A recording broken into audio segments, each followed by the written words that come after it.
guys, happy Sunday! And coming to you live from the White Mountains of Arizona. Hey guys, I'm Tara with Kittens, Weights, and Tarot. And if you want to learn a little bit more about me, all of my information is down below. You can check out kittensweightsandtarot.com. You can also check out James's Crystal Shop, Light of Riga, over on Etsy, and our dually owned witchy shop, Desert Cauldron, also over on Etsy. But all right, we have some good stuff packed in for you guys today. Um, it's not windy out, so I decided I would be outside. Maybe I'll change the direction a little bit because we are in a cloud actually. So being in a cloud, it's like a little misty. So I put a little like towel over like my decks and things just so they don't get like damp from the mist. So let me just turn this maybe I'm like trying to find a good angle. Well, all right. We're just gonna be in the tree here. Okay, that's better. Okay, let me resituate myself and all my decks. All right, and I have my little spread book with me today because you guys voted on a tarot spread for the Leo full moon. So that is coming up shortly in a few days. All right, well, it's just going to be like that. Okay. So, let's see here. Let me grab my little list. By the way, while I'm grabbing things, how is your Sunday going? Do you guys have anything chalked up for today? Do you have any plans for the week? Love to hear from you guys. Oh wow, it looks like people have already been chatting in here. Looks like Caitlin is in here. Um, she says she has the water temple and sacred language color ready to go. She also said this is her birthday week and her birthday is on a Friday. Caitlin, you know what that means. We're going to have to sing you a happy birthday. Susie is in here. Hello, hello.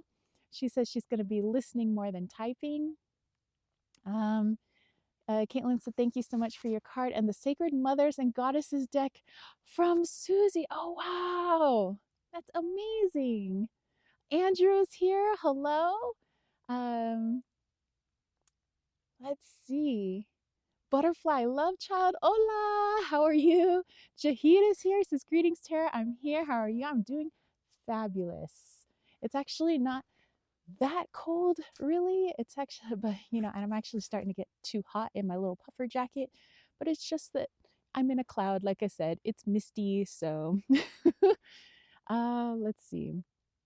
Edgar says, hey all, how are you doing? So Edgar is here. Hello. Oh my goodness.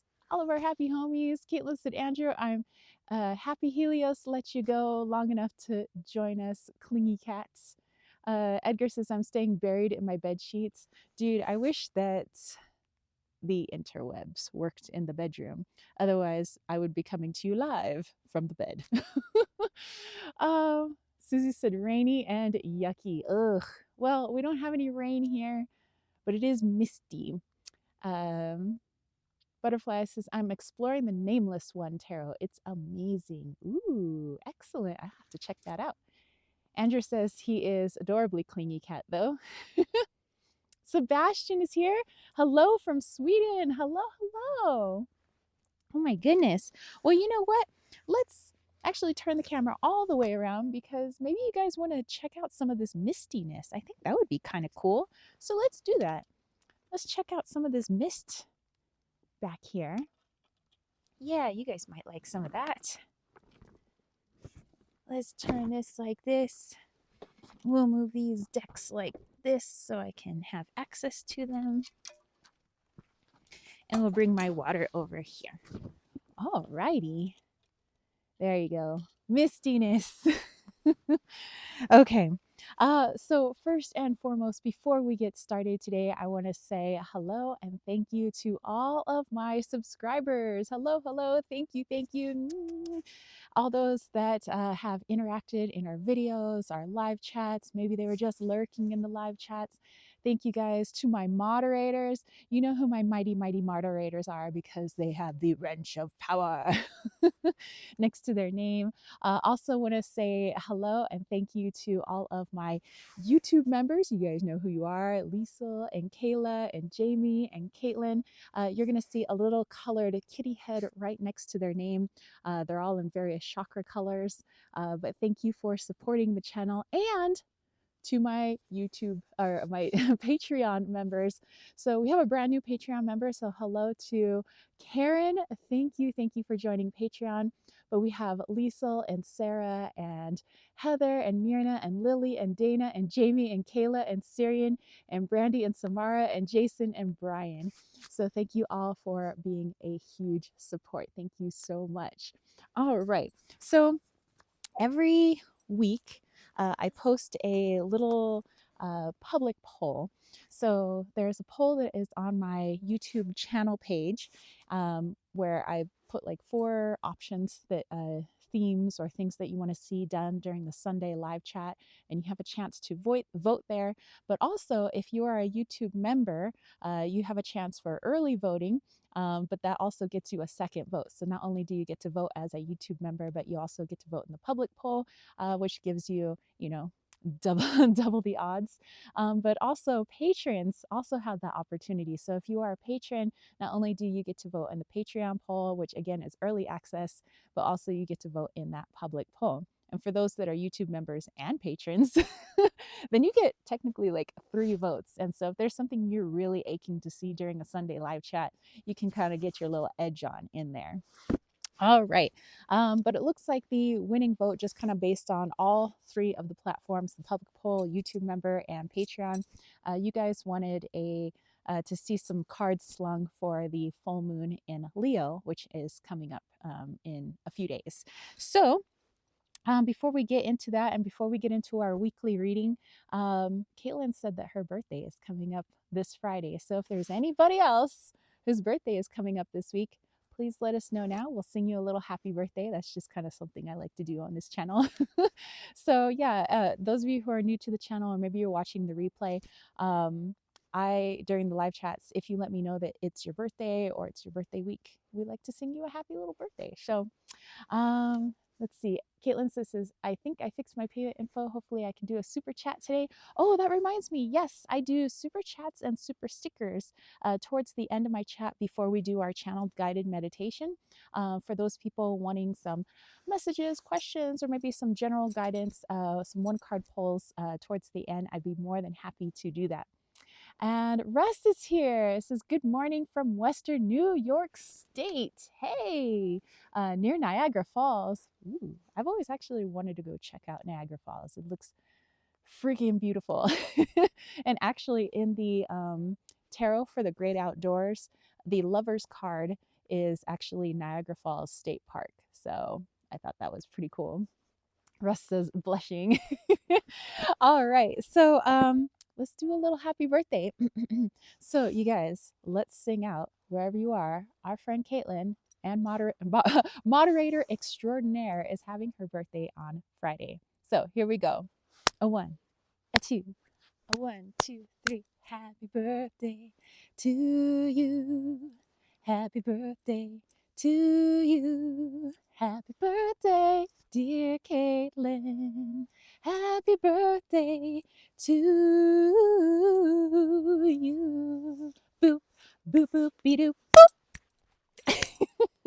I hope you have a happy birthday, Caitlin. Yay! Make sure you make an extra big wish for your next 365 days. Happy solar return. All righty.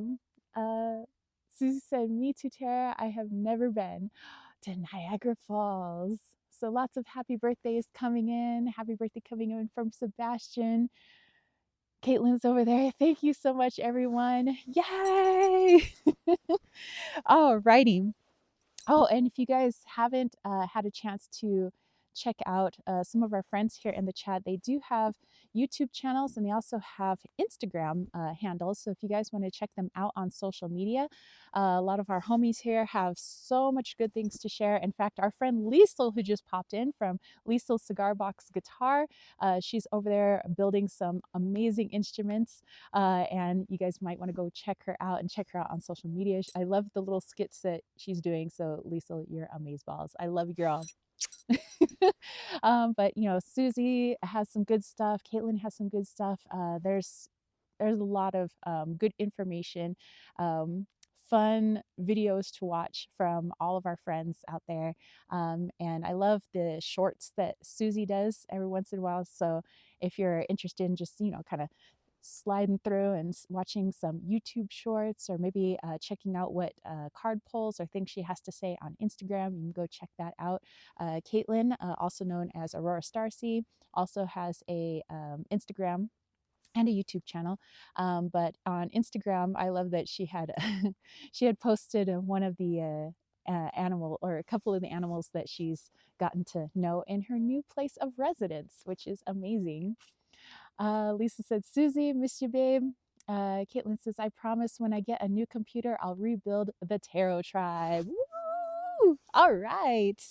Okay, you guys, let's go ahead and see what this week has chalked up for us, because we are getting very close to the end of the month. We have technically less than 2 weeks left of the very first month of 2024. So what the heck is going on this week?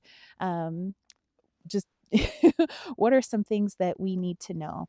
And let's see, what do I want to use? You know what? Maybe I'm going to use the Mars Power Tarot for this. Susie says, I was wiped out yesterday, so tired, but I think this week will be better. Excellent. I actually saved up a little bit of money so that I could get the Jupiter Power Tarot, which is the latest tarot deck from sadsickgirls.com, also known as Charlie Quintero, who is the creator of this deck. And actually, I have all three of Charlie Quintero's basically power decks. So there's the Moon Power Tarot, the Star Power Tarot, which was the second deck created, and then the Mars Power, and then I believe the Jupiter Power is already sitting in my PO box in down at the post office. So when we have a chance to get into town this upcoming week, I'll have my brand new deck, because you know, I love this creator. I support, you know, everything that they do. So that was just kind of my way of showing support, but also it looked like a pretty badass deck. So I was like, okay. Alrighty. Caitlin said, and Andrew, with the new Goth Galore pack, I might just have a little fun making your sim evil cackle. Love it. Okay, let's get Wally's World out as well.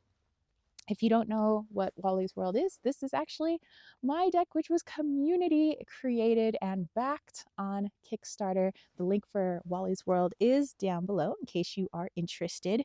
But let's see what Wally has to say about this upcoming week. If you guys want to bust out your cards, your runes, your pendulums, your good old-fashioned intuition, maybe you want to channel some guidance for us this week, go ahead and do that. That's what this chat is for, so that we can all share. I think it makes for a much more rich and lovely message for the week. Many messages, so many different points of view coming from so many different souls, I think is amazing. Speaking of souls, thank you last week. If you guys missed the live chat last week, definitely go check it out. There was a lot going on, not only in the video, but also in the chat. We were channeling people's past lives. So there were some requests to do that again in the future. So I will keep that in mind, because I think that that was amazing. So yeah, we'll probably definitely end up doing something like that again. All right, so let's pull some cards for this week. I'm feeling like 3 cards. Okay, whoa, there's one. And the Star Power Tarot actually is my soul deck, but I feel a pretty good connection to the other 2 decks as well, the Moon Power and of course the Mars Power that I have here. Alrighty. It always, at least with me and my energy in these decks, it just kind of feels like it drops truth bombs. It doesn't sugarcoat, and that's how I like it. Um, Lisa says, Tara, I have started to create some wands. I wanted to ask how you fix the crystal on the end of your stave. Okay, so we use the uh, well, it's called like wood putty. Basically, you can find it on Amazon. It comes in a long tube, but it's like wood putty, and so it's putty that it's like two separate parts. There's like a white part and a brown part, and then you roll it all up, and it like becomes heat activated or something. And so whatever you need to bond together. So whether it's two pieces of wood, or it's technically meant for wood, but crystals seem to do really well with it. So bonding like crystal to wood and things like that, it seems to stay. And then you just let it dry for about 24 hours, and then whatever you want to like paint over it, or you want to wrap it or something like that, it's really good. So check out that wood putty. Alrighty, and I think it's under like arts and crafts. Let's see. Oh, Karen is here. She says happy Sunday. Oh, hey, hey. Lisa has the Golden Tarot by Liz Dean. Susie says, also want to thank Silver Star Priestess for some helpful guidance. Shout out to her. Yep, our friend Heather. Hey, hey. Caitlin said, first card is my namesake, Pearl, connect to the divine. My middle name, Margaret, means pearl in Irish. Ooh, very cool. Sebastian says, I already love the vibe of this group. Dude, I love everybody in this group. You guys make it amazing. And this is why I enjoy chilling with you homies on my Sundays. um, Caitlin said, Caitlin Margaret together means pure pearl. Awesome. And our friend John is here. Hey, John. Janine says, for the collective tarot of the She and Cosmic reading cards, the Empress and 16, Hope. Ooh, very cool. All right, so let's see what cards came up for me here. It's like when your hands get damp from this little cloud that I'm in. And why am I in a cloud? Because I sit at the top of a mountain, y'all. I am the troll at the top of the mountain. All right, so first card from Wally's World. This image actually was taken by me, and this is actually in Mission Valley in San Diego, kind of looking out from my uncle's house there up on the hill in Mission Hills. So it was just a nice night picture just to see all the cars and the buildings all lit up around sunset. So we have Wally up here kind of checking things out. But let's see what he has to say. What does this mean for the upcoming week? Let's dive in.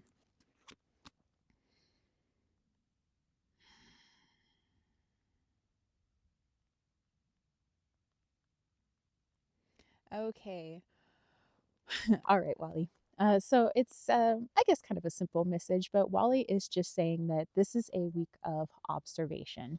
So I know that we all have different things going on in our lives. We have a lot of different projects. Some of us are busy, some of us not that busy, but whatever decisions we make this week, make sure that you take the time to observe everything about the situation first. See if you can observe it from a higher perspective as well as your own 3D perspective, and see how you would be able to observe this from other people's points of view before diving into anything or making any decisions. And it seems like it's decisions of all kinds. So let's say you're going grocery shopping this week, which is something probably James and I might do this week when we go down to the post office and pick our stuff up.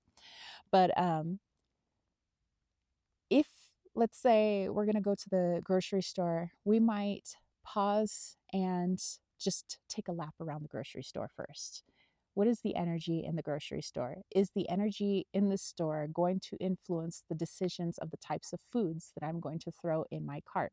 Sometimes, if they're, at least for me personally, a more frantic, busy type energy, I want to get in and out as fast as possible. Of course, that's probably my energy every time I go into the grocery store, but sometimes I really, really don't have time to linger. I just really don't want to linger. I feel like I just want to get out because everybody's, crowded and crammed. And so we may not make the best decisions in putting food into our cart, or maybe there are things that we forget were on the list, and then it's going to be a whole nother week before we come back to get into town to go to the grocery store. And so therefore we were very ungrounded, and we weren't seeing things from our heart space. We were merely in the ego, just trying to rush, just trying to grab what was available and trying to get out. So this week, if we can just slow down, just take a few moments, so maybe while we're in the grocery store, we just take a little lap around, get a feel for things. Okay, the energy in here is calm and cool. The energy in here is chaotic, or the energy in here is uplifting, or maybe it's down in the dumps. How is that affecting what I am deciding that I want to eat for this week? Because everything is energy, right? So do that with everything that we do this week, or maybe, everything moving forward. But especially this week, it seems like we're getting, maybe it is that we're getting close to that full moon, and having kind of that Leo energy, the very fiery energy, that there's going to be kind of an uptick in people's energetic field, I guess, within your vessel. So it's going to be very important, things that we put into our body, who we choose to hang out with, what we decide to do, and things like that. So just a little FYI from Wally there. Let's see what you guys had to say. Um, Edgar says, okay, so I got Pentacles and Cups and the Knight of Wands. Now is the moment to follow your passions and desires, an opportunity to enjoy finances and production of heart desire. Susie said, Edgar, let's go. Andrew says, so you did it, Caitlin. I would wear some of those boots for real if it was possible. And Lisa said, Aurora, we know Margaret means pearl. You've mentioned it so many times. Lovely. Love, love, love. Caitlin says, I haven't gotten it yet, Andrew, but when I get a new computer, I will for sure. And Sebastian said, yes. Susie said, I maybe said humbly, the fastest grocery shopper at 51 in my city. Nice. Alrighty, so let's see what we had from the Mars Power Tarot. What did it say for our upcoming week? We have the Two of Wands, and I love all the stuff going on in this card. We have the Moon.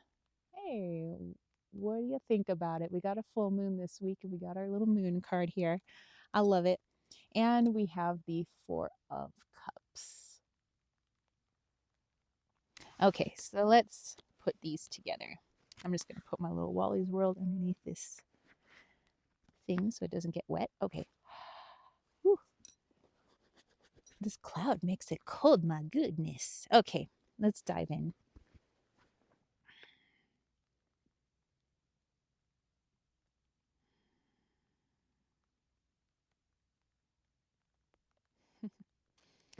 All right.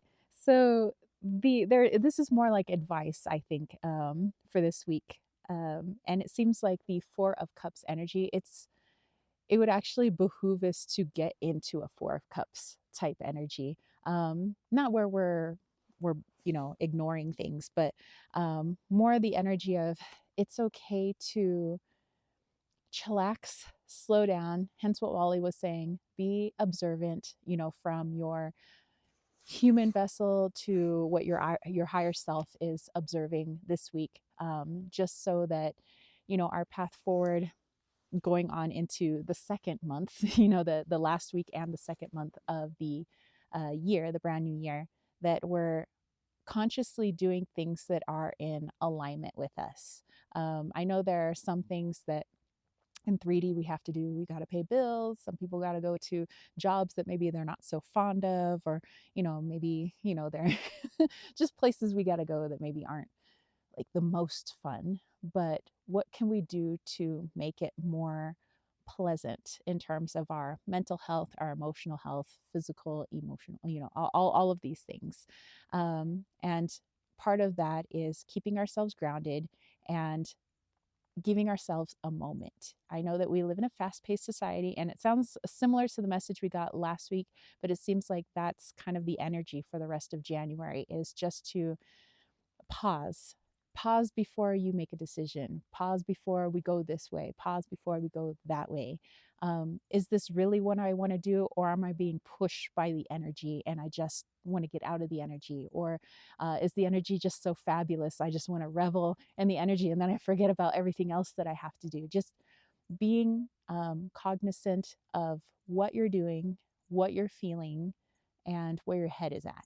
You know, like the song says, "Where's your head at?" You know, basement jacks. So basically, that's the message. I don't see anything too cray cray coming up for this week, but basically just making sure you know where your mind's at, you know where your energy's at, and that you are doing things that are in alignment with what your higher self is wanting.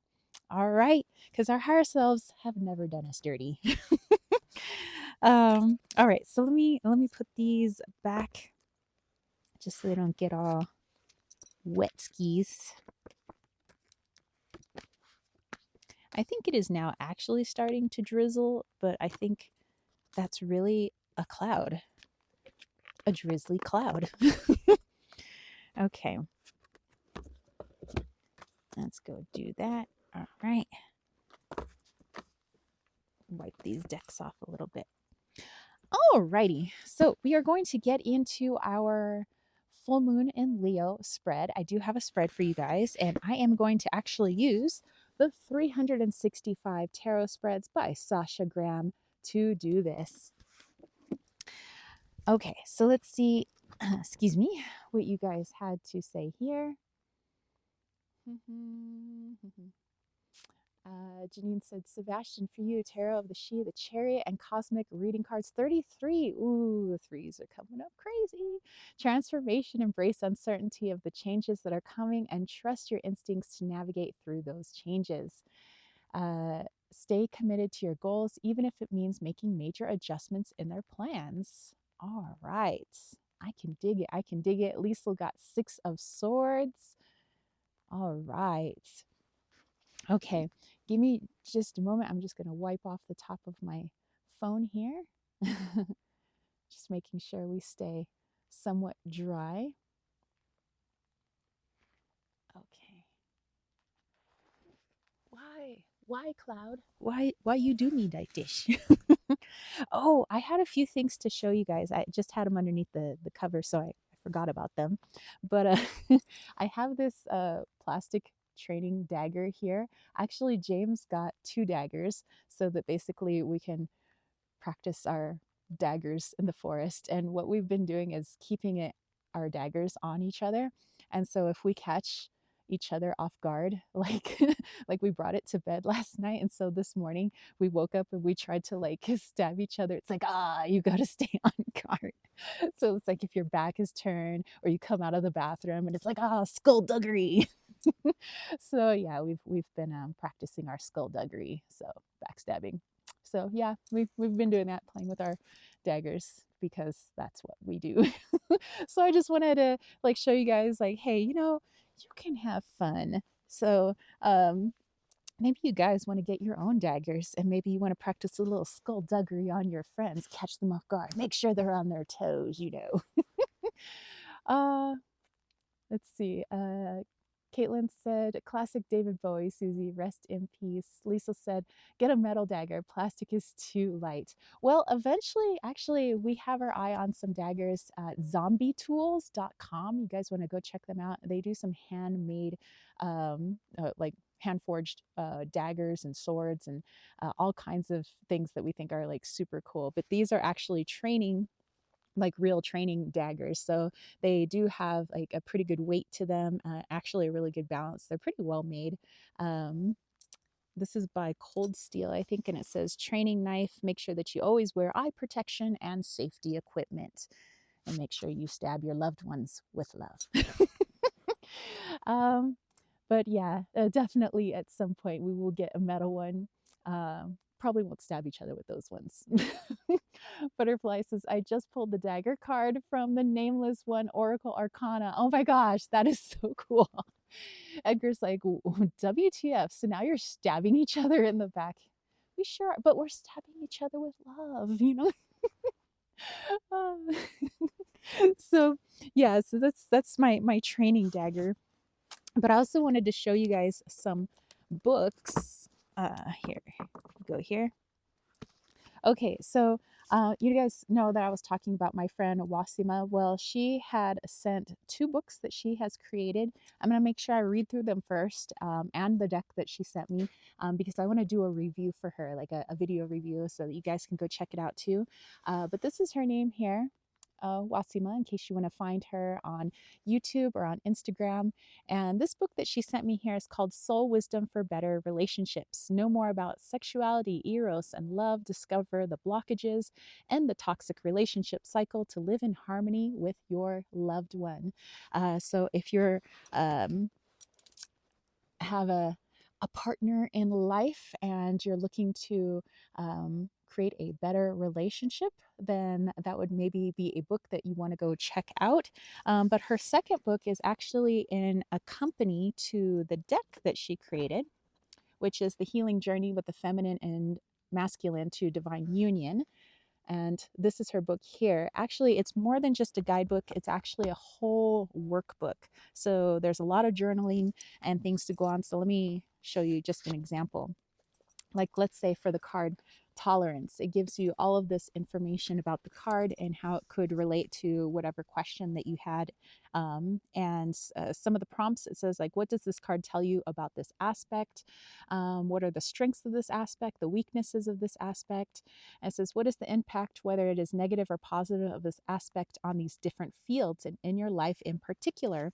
A spiritual and mindful level, work, economy and politics, body and health, relationships, family, friends, and colleagues. And then also a little prompt at the bottom. Does this aspect remind you of someone you know? How do you interact with them? So that you can dive really deep, kind of into the psyche, but also into kind of what your higher self has to say. And then, of course, there's so many more questions that go on. So there's a ton of journaling prompts for each of the cards, plus her own spreads and things like that. And just those of you that love to journal, you love reading material, I think this is going to be a fabulous book. But I'm going to go through it myself first, so I can do a pretty good review for her, because she is my friend, and I think that what she creates is amazing. And I got to go to the library this past week when we were in town, and I picked up this book. So this is my new library book. This is called The Mayan Prophecies, and this is by Adrian Gilbert and Maurice Cotterill. And it says it's unlocking the secrets of the lost civilization. As you know, I am a Mayan astrologer, and I teach Mayan astrology. So anything that comes up about the Maya, I want to know about. So I want to read through this and kind of see what comes up. So I'll let you guys know how that goes. Okay, thought I would just put that out there for my little book friends. Okay, you know what I'm going to do, because it is drizzly. I think I'm going to take us onto the porch, so at least I'm under an awning, because I don't want my cell phone to get too wet out here. So give me a moment and I will bring you guys to the porch. All right. And then we'll get to that new moon, or not new moon, full moon in Leo spread. And then we'll get to our super chats, super stickers. And then at the very end, we have our channeled guided meditation. All right. So give me just a moment, you guys. I'm going to grab my chair and I'll bring it over. In the meantime, enjoy the view. Do, do, do, do, do. All righty. Yep, here we go. The porch looks nice and dry. I love it.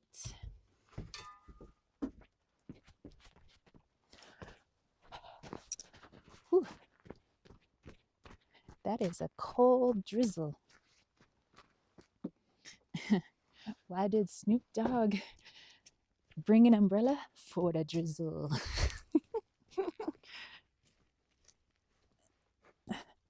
That's a corny joke that my students had to hear from me back in the day when I was teaching high school.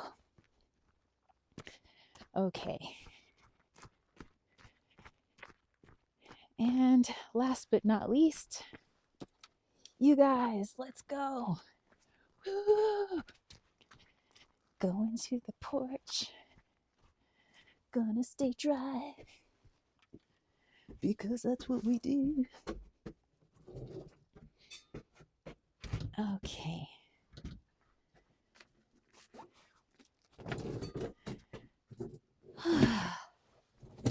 That's better. Okay. Alrighty. All right, my ducks are going to be so much happier. All right. Let me warm up my hands real quick so that I can shuffle. It's like not cold, but it's like when your hands are wet and there's a little breeze.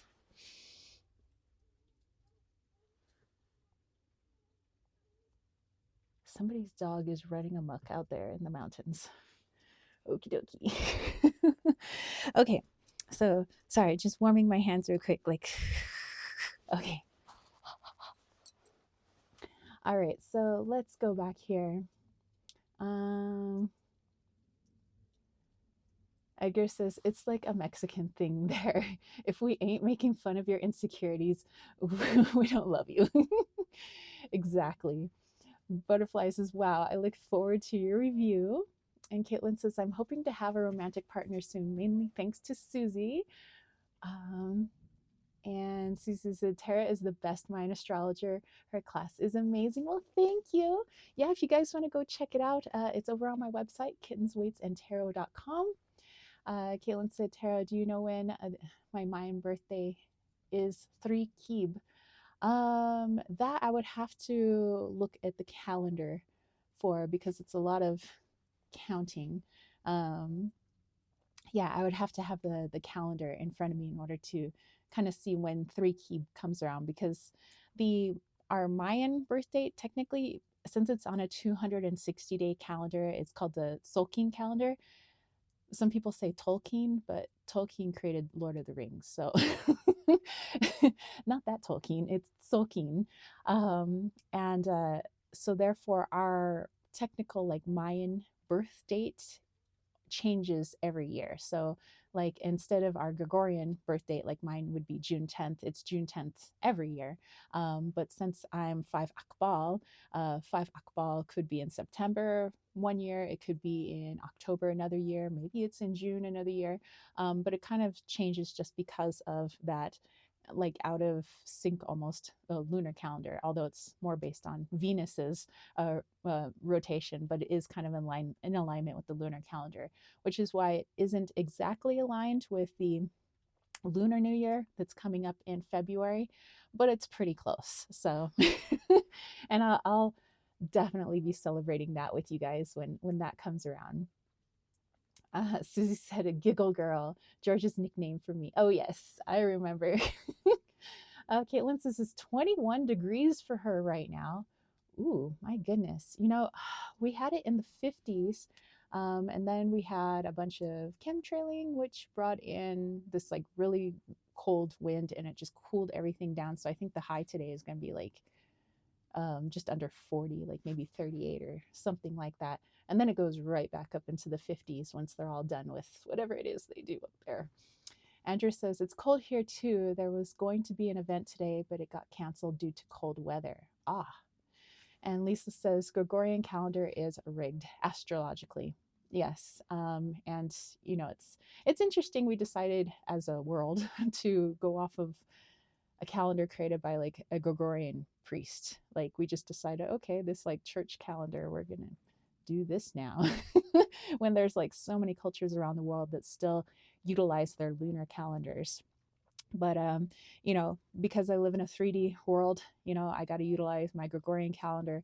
But because I'm also a spiritual being, that's why I utilize the Tzolk'in calendar, which is something that the Maya were very like they were very interested in having balance in one's life. So they had something that would be akin to the Gregorian calendar, but not quite.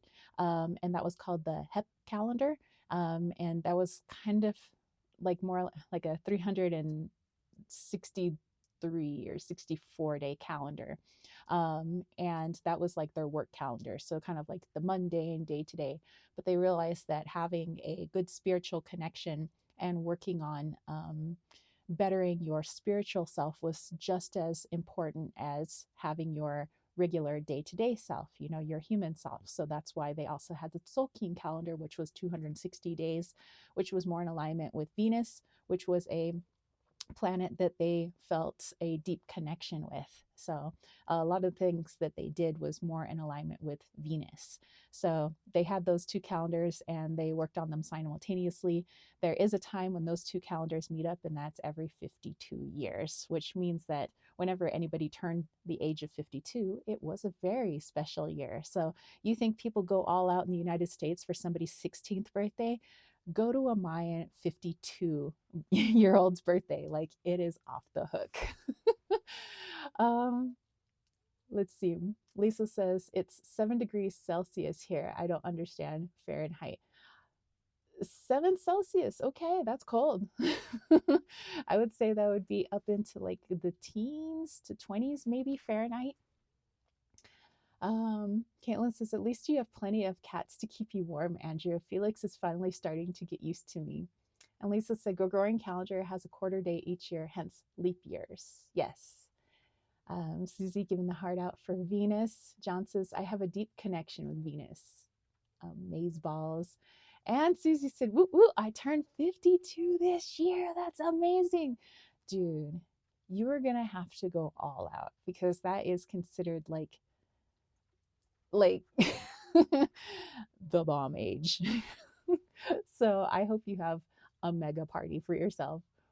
Lisa says Pope Gregory VI had an agenda, -7. Ah. Susie said, I learned from tarot, we at 52 have experienced every energy possible in the Mayan calendar. This is very true. As there are like 13 numbers, but there's 20 day signs.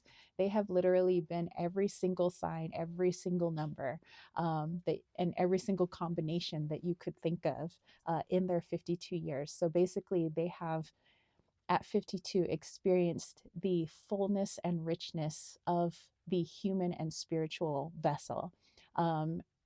The Maya were not saying that at 52, that's the end of your life. They're saying that you have enough wisdom to now impart onto others.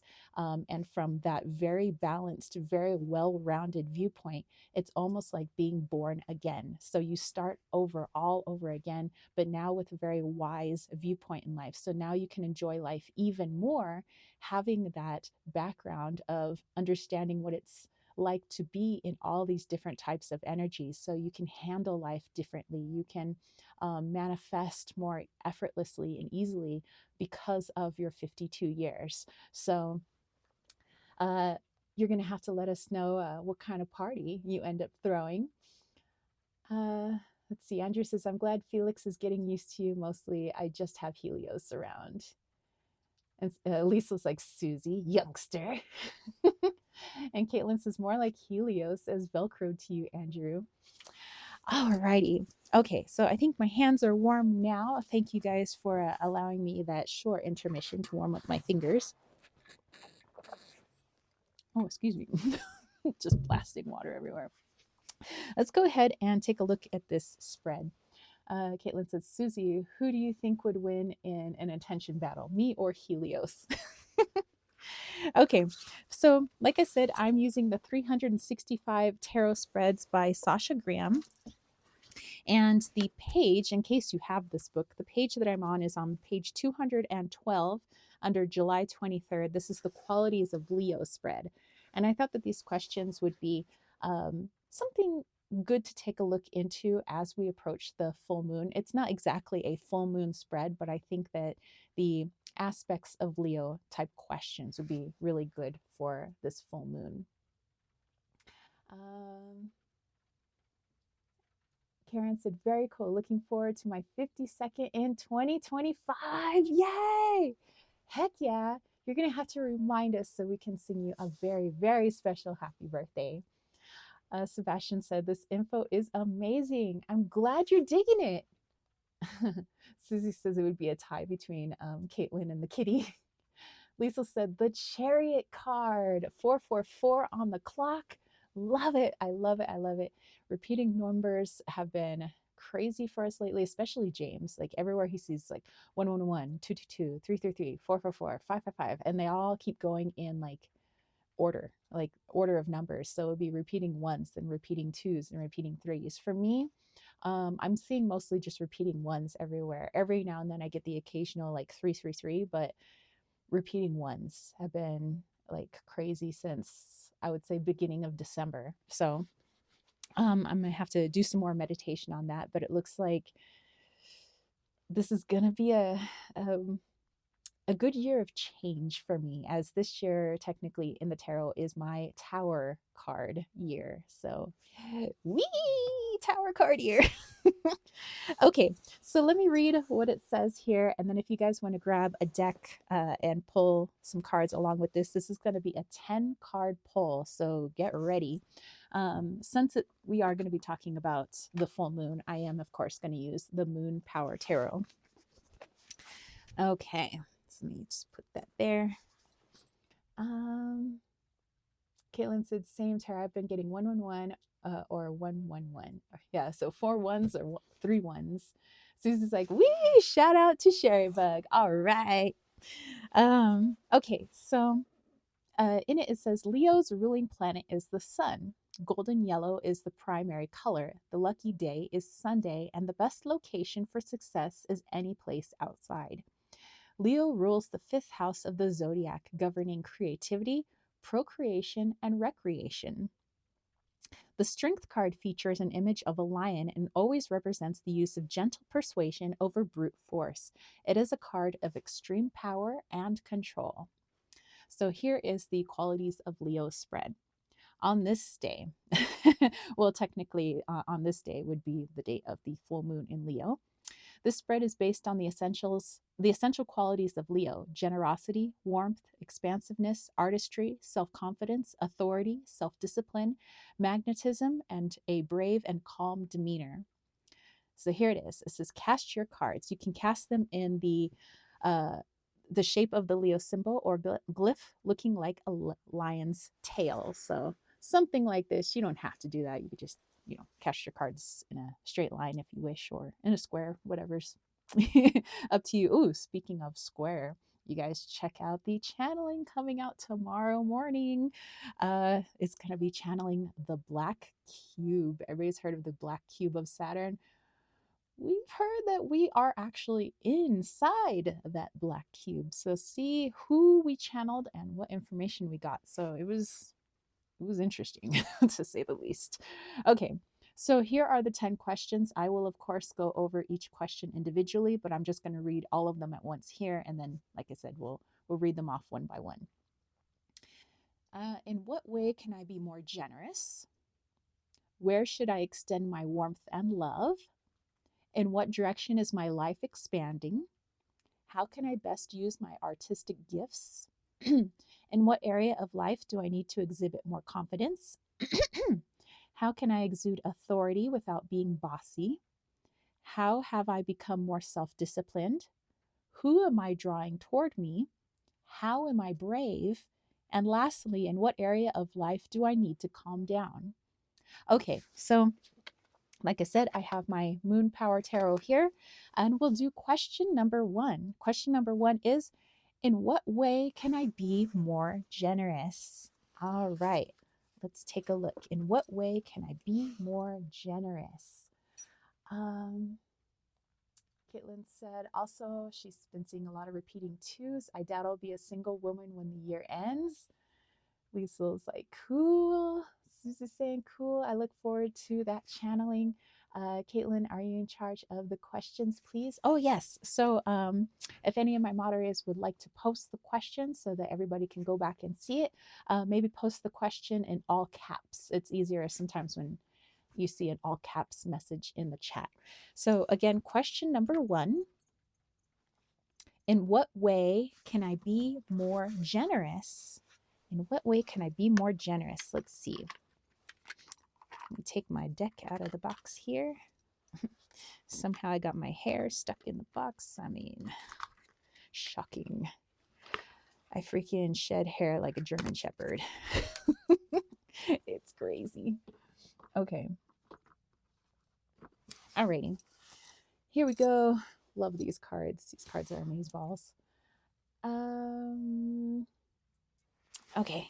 So let's go ahead and do this. Let's do this. Question number 1. In what way can I be more generous? Let's see. So you guys go ahead and pull the cards for yourselves. Like, what do you get this? What are you getting for yourself? I will see what I get here. How this spread speaks to me. It says, oh, thank you, Caitlin. Okay, so all the Blue Jays have come in. It looks like they want to pull some cards with us and they want to bring in some messages. Hey, guys. Okay, so she asks, in what way can I be more generous? Russ says, why do I come to tears when I speak from my heart? Because that is our place of emotion. That is a place of genuineness. Oftentimes, when we are in the ego, it is very hard for us to get in touch with our emotions. And for some people, when they touch upon their emotions, whether it's a happy event, a sad event, no matter what it is, it's true, it's genuine, and that's why they come to tears. You know, whenever I feel like I'm genuinely like speaking some real deep truth, like things that normally my ego would keep under wraps, but if I'm like sharing it aloud and I'm trying to speak it out, dude, I come to tears too. I'm like and it's because it's real, it's genuine. Okay, Lisa's gonna go get some cigs, she'll be back. Janine got the Hermit. Caitlin says, in answer to the first question from the Water Temple, the Red Spring, well-being, I am vibrant. And Karen says, not all tears are meaning sadness. Exactly. There are so many happy tears, joyous tears, grateful tears. It's just a meaning of being genuinely in touch with our heart space, with our emotions. Okay, let's see what I get. Ooh, I got the Knight of Cups, speaking of emotions. So in what way can I be more generous? For me, is that right, you guys? I love these Blue Jays. For me, the way that I could be more generous, I think, to others is being generous to myself. I'm not speaking about materialism or anything like that, but basically self-love by being kind to myself. How do I be kind to myself? By honoring every emotion that I have, trying to understand what my emotions are trying to tell me, trying to listen to my intuition. What is my higher self trying to tell me? Basically, being in touch with my spiritual, emotional self. If my mental self is trying to tell me something, what is it trying to say? And what does my higher self have to say about that? What is my higher self's perspective? What is my heart space's perspective? Basically, my emotional space. How do I feel physically in my body? How is my body trying to speak to me? And being in touch in that way, to me, I feel is the ultimate act of self-care, because you're listening to every single aspect of yourself.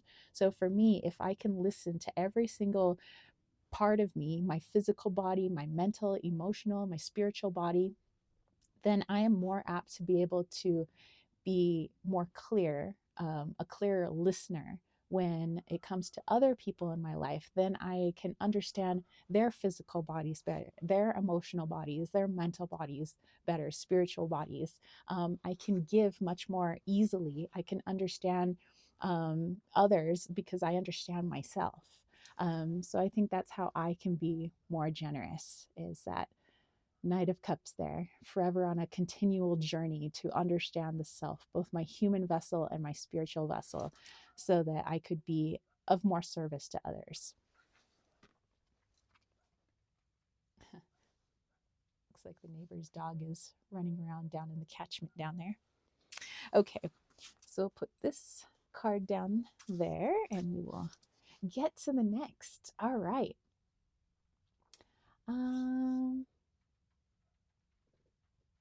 Karen says, relief tears of being in authentic space. Yes. And Annette is here.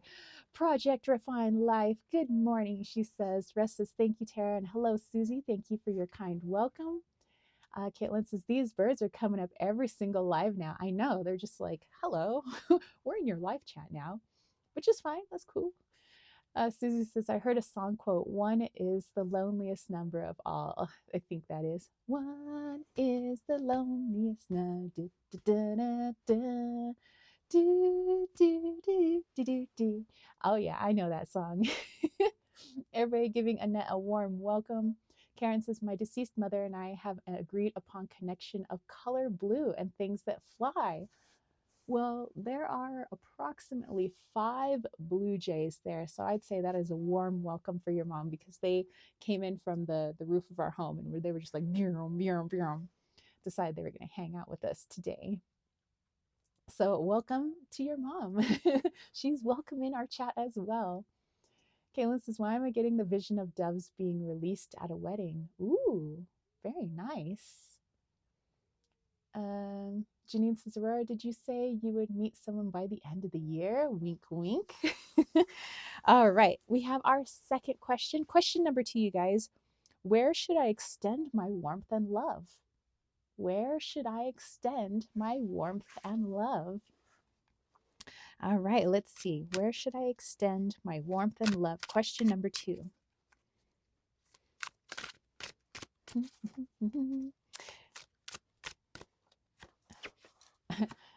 I don't know why another song popped into my head.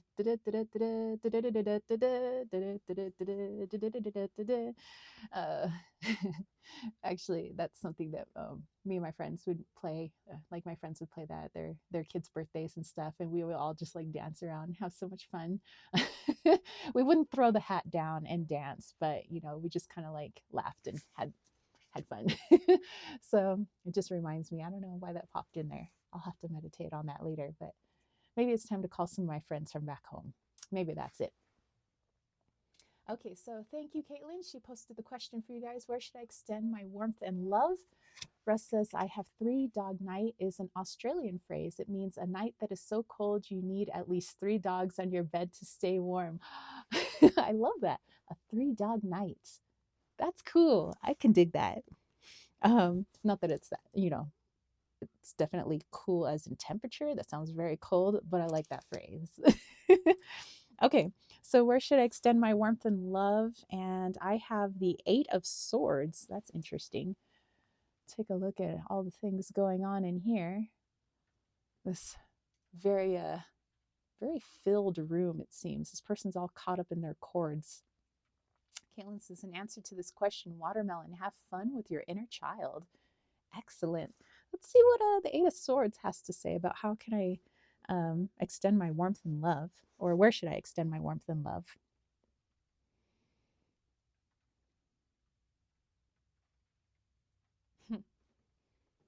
Okay, I get you. All right, so where I should extend my warmth and love is actually when my ego is having a freak out. Instead of chastising my ego, like, dude, like, just why are you giving me so much stress? Why are you giving me so much anxiety? Like, why do I have to? I don't want to worry about this, you know, things like that. Instead of getting angry with it, because my ego is technically a part of me, it's my program. Um, I could take a look at it as my ego trying to let me know that there's something in need of attention. So if I'm feeling very anxious about something or I'm very worried about something, instead of saying, oh, be quiet, ego, I don't want to hear from you today, like, let's take a look at it. Where is that actually coming from? Why do I feel anxious? Why do I feel so worried? If it's not the immediate situation and there's something deeper, what is that deeper thing? And where is that coming from? Like, keep peeling back the layers until the higher self is like, aha, that's the thing. That's the pinpoint. This really has nothing to do with the current situation, although the current situation was the trigger for it. This has to do with, I don't know, something that happened when I was 6 years old and left a lasting impression. And I've just kind of carried it with me as an adult so that every time I feel like I'm in a situation or an energy that is similar, this similar anxiety or this similar worry comes up. And then it's like, aha, all right. Well, then I extend my warmth and love to my ego, saying, hey, thanks, ego, for letting me know where exactly I was in need of some healing. There were some things that I didn't know were deep down in there. Unless you would have had said something, I wouldn't know that it was there. So thanks for letting me know through worry, again, through emotion, thank you for letting me know through anxiety what was going on in there. And then when I go down in there, showing my love, basically giving it the attention it deserves, the healing it deserves, then my ego is like, okay, that's it. That's all I wanted to show you. That's all I wanted to tell you. No longer is there that anxiety. No longer is that worry or stress. So I can dig it. Showing some warmth and some love to my ego when it's all riled up, because it doesn't get all riled up for no reason, right? Just like a child wouldn't act out for no reason. They always have a reason. There's always either an energy or something that they're feeling, or maybe something that they can't put into words. But if you try and connect to their energy, maybe you guys can figure it out together and help them. So just like you would help your inner child. Okay, let's go back here.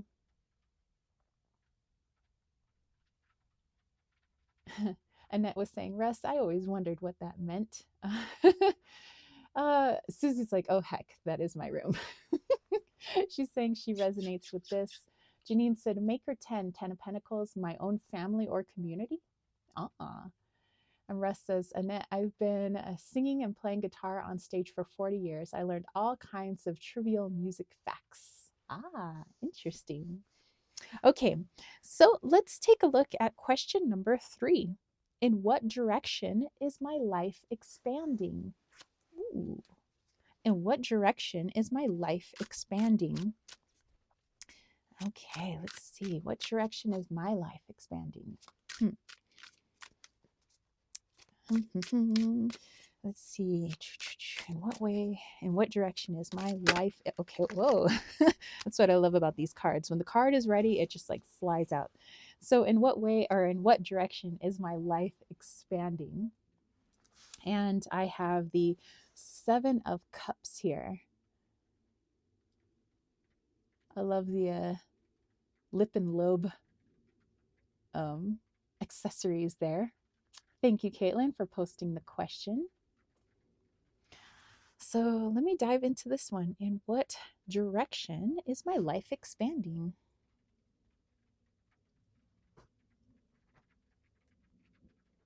Okay, all right. So I think that I'm expanding more into my heart space. I say that not just because it's a cups card, but I was mentioning to James that back when I was like a really little kid, like I'm talking like kindergarten, first grade, and before, I was really, I guess I'm still energetic, but I was really energetic, rambunctious. I spoke loudly. I was a very loud speaker. Like you can hear me probably like a state away. I spoke so loudly. Um, Whatever I was feeling, whatever I was thinking, it just blah, blah, blah, came out my mouth. Whether I spoke eloquently was of little concern to me. It just like things just came out my mouth. And my teachers would get really angry with me because I would heckle my teachers. If I saw that there was a joke to be made, I would make that joke. If I saw that the teacher was doing something dumb, I would say that, and I was just very outspoken. I was very loud. I loved to make the other kids laugh. I loved being the center of attention. I mean, maybe that didn't go away, but I loved just entertaining people. I loved making people laugh. I was always willing to try new things. If people dared me to do something like go hang off the top of the swings, which would be very high, especially if you're only like 5 years old and you're like a little wee in, the top of the swings is pretty high. And to fall from there, like I would do it, even though it sends that little shock through my legs when you jump from too far or too high up.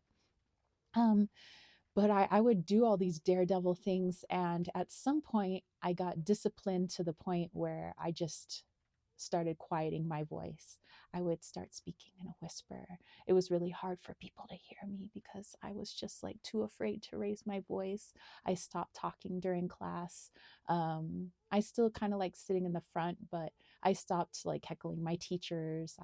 I stopped doing daredevil things because I was told, you know, I could hurt myself. It's too dangerous. So I stopped being adventurous. I stopped um, being wild, basically. And I just kind of like resigned to just being quiet. You know, basically, I was told be seen and not heard, or not be seen and not be heard, basically, all the time. So I just kind of like, you know, if the family was talking, I just kind of sat in the corner and I just was like really quiet.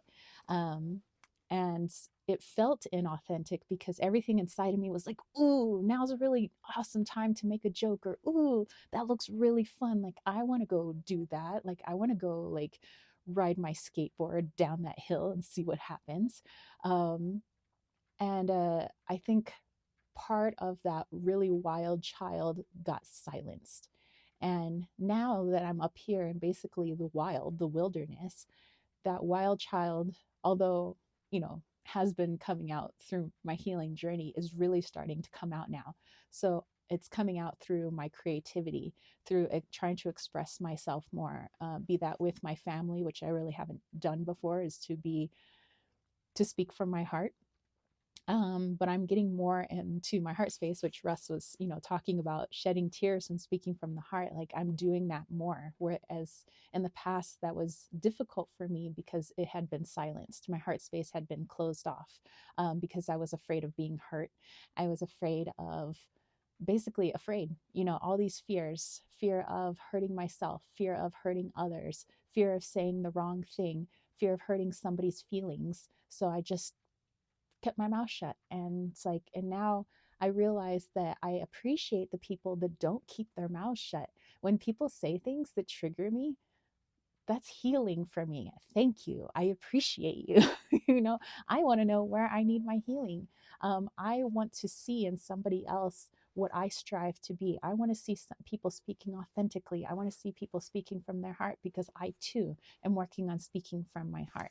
So I think that that is a direction in my life that I am expanding, as I'm basically expanding back into who I truly was in the first place before I got conditioned to not be the real me. And I think now I am feeling more like the real me. And like day by day, I wouldn't say that I'm 100% like totally like my higher self right now, but I'm working on it and I'm working towards it, and it feels pretty freaking good. So, way to go, wild child. I'm gonna go ahead and maybe I won't run barefoot right now because it's a little too cold, but I do run barefoot around here. So so yeah, we're going back to little Tara, because she was wild. Um, Caitlin said, the red spring came out again, as well as green. Revitalize your nervous system. I guess for me, I'm getting an energy boost. Ooh. Karen says, we're taught to talk and walk for 5 to 6 years, only to experience switch to stay seated and be quiet. Exactly. Karen says, I want to go back to the real me too. Exactly. And I think it's so interesting, you know, kids are born just so genuine, so free. And I know that it's parents oftentimes trying to be well-meaning, trying to get them to fit into society, but in essence we're taking away authenticity by accident, I think. Um, and then as we get older, we realize I want to go back and be that kid that was the real me, you know. So maybe at some level we're living somewhat an inauthentic life, but mostly just to be in accordance with society. And so, James and I, we have our nephew who turned 2 years old in October, and he is very strong-willed, very energetic, and you know, he knows what he wants and he knows what he doesn't want. And so we're just kind of like trying to remind his parents, like, make sure that you allow him to still continue to be him. Of course, try to keep your child safe. Make sure that he gets all the things that he needs, all his foods and, his comforts and things like that, that he's learning, which he is excited to learn. All children are, but let him do it in his way. Basically, don't let him stop being him, is our hopes as his aunt and uncle. um, Angel is here. Hey, long time no see. Says good day, y'all. Um, Annette says he's two already. Yes, he is. And guess what? He's going to be a big brother in April. His little brother will be arriving in this world. So we are going to have two nephews. I'm so excited. Um, I think that the second one's name should be Arthur because it's connecting to his energy, the one that's in utero. He says that he has a King Arthur type energy, but that's just me. I mean, they're probably going to pick their own name, but I'm just saying he's a little Arthur to us. But yeah, little baby Conrad, he's already 2 years old.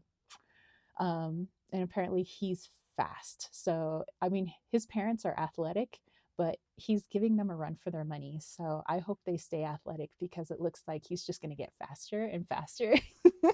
So it's so cool. Yeah, I like being an auntie. um, Annette said, "Ah, how cute." So, alrighty, let's go to question number 4. Question number 4, how can I best use my artistic gifts?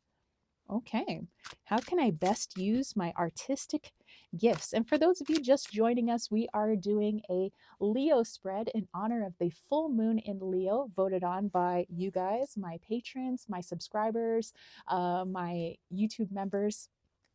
And so we are asking these questions based on the qualities of Leo. So again, number 4 is how can I best use my artistic gifts? How can I best use my artistic gifts? Let's see. And before I look at the card, and it says, you called the energy for Conrad before he was born. I know. And it's interesting because, like, I did his whole mind chart, right? I was like, this is basically going to be the qualities of your child. And this is what he's going to be like as a teenager. This is what he's going to be like as an adult. Not exactly, because, like, the mind chart just kind of shows, like, everything that you possess and then kind of what direction they go is based on their own free will. But I'm like, basically, these are all the qualities that your child possesses. And of course, like, his parents are like, okay, yeah, cool. And so now that I see basically everything that I saw when I connected to his energy, when I read his chart, I'm like, yeah, remember we said something like that? And they're like, no. It's like, yeah. So anyway, but yeah. Okay, so Caitlin posted the question for you guys, and I have, in answer to that question, the 9 of Pentacles. The 9 of Pentacles.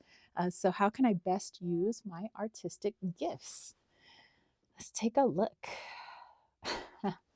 Okay, I guess that one's pretty easy. I live in a forest, in the mountains here.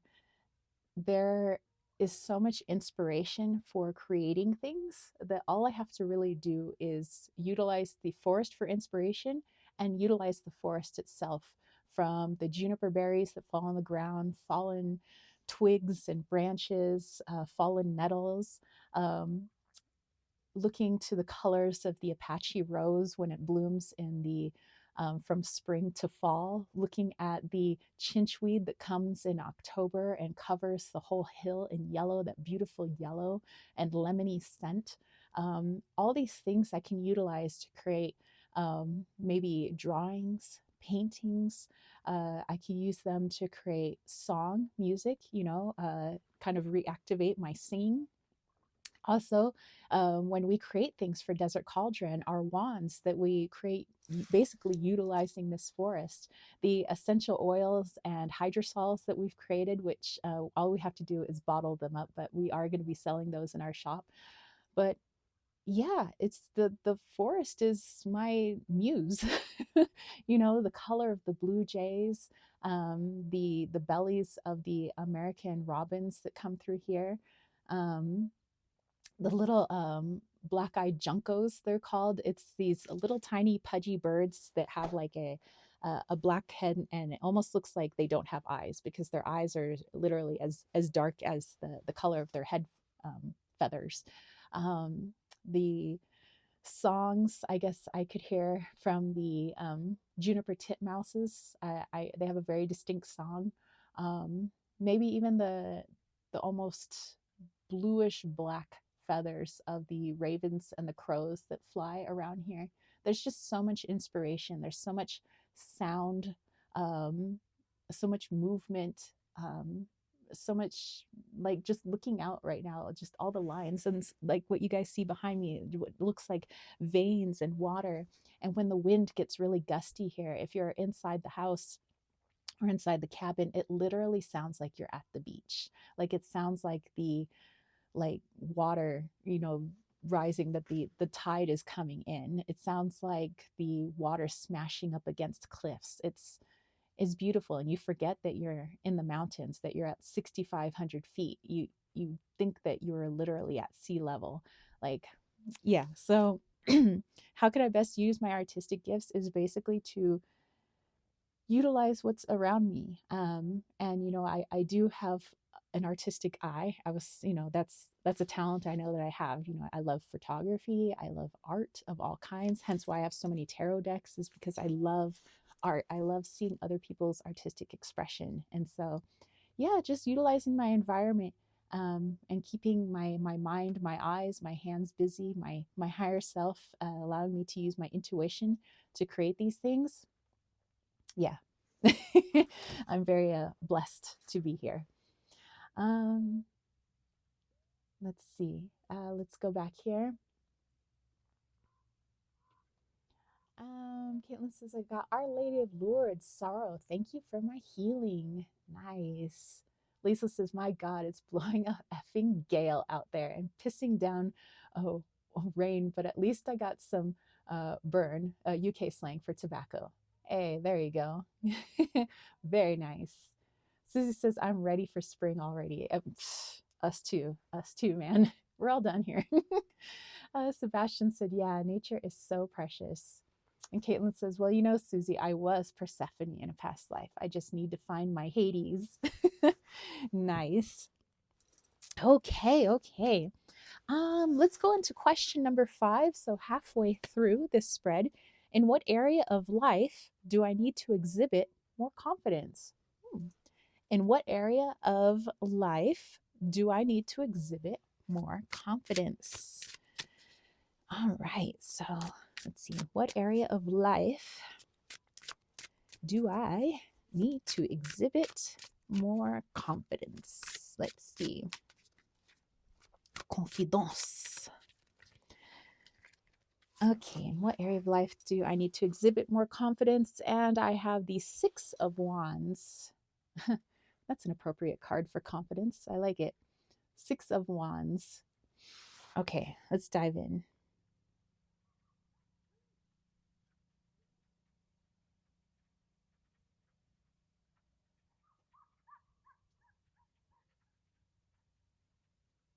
How many dogs are out there? My goodness. Okay. Um, I think this is just exhibiting more confidence in um, anything that I do.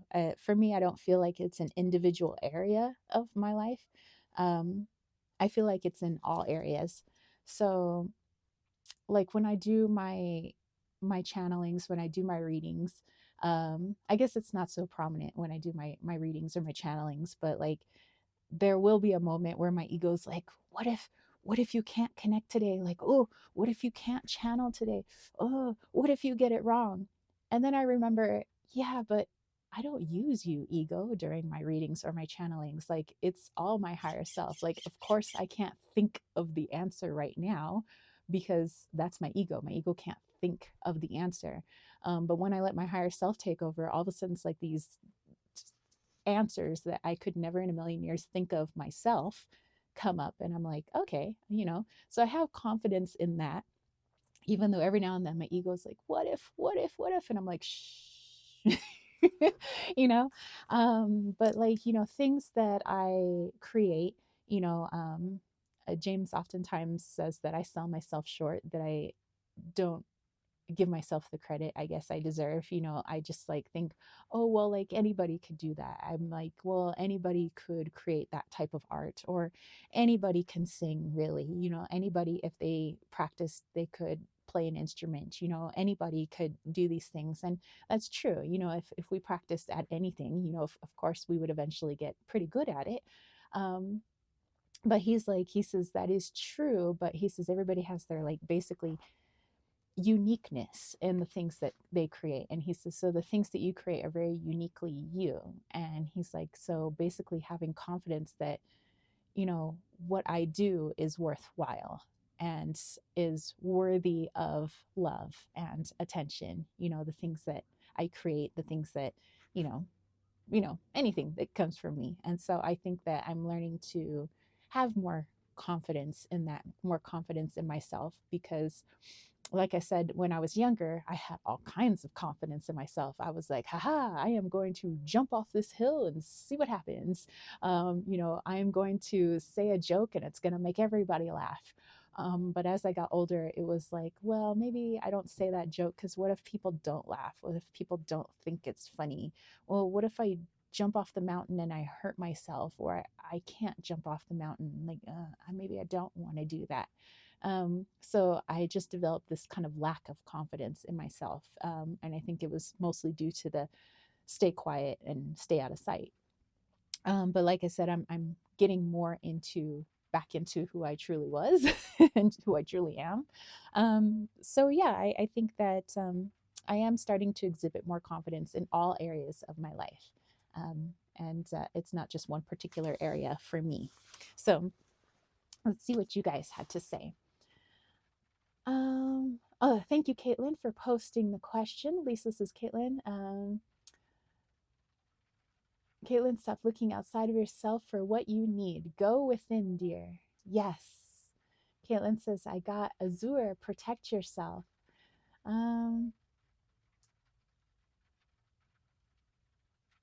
Let's see.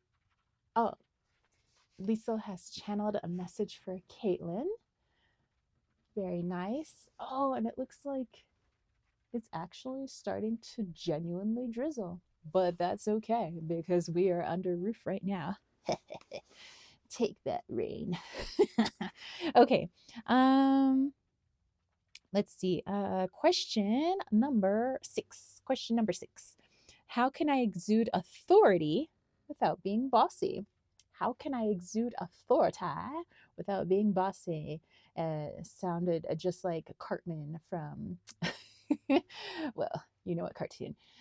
How can I exude my authority without being bossy? How can I exude my authority without being bossy? Russ says, well said, Tara. No one can be better than yourself at the unique style you have, and no one can sing like you either. Yeah, just like there is no other Russ, there is no other Susie, there is no other Caitlin, there is no other Liesel, there is no other of you guys. Even twins are not like each other. They may look identical, but they are not identical. They have their own individual soul. Therefore, whatever they do is unique and individual.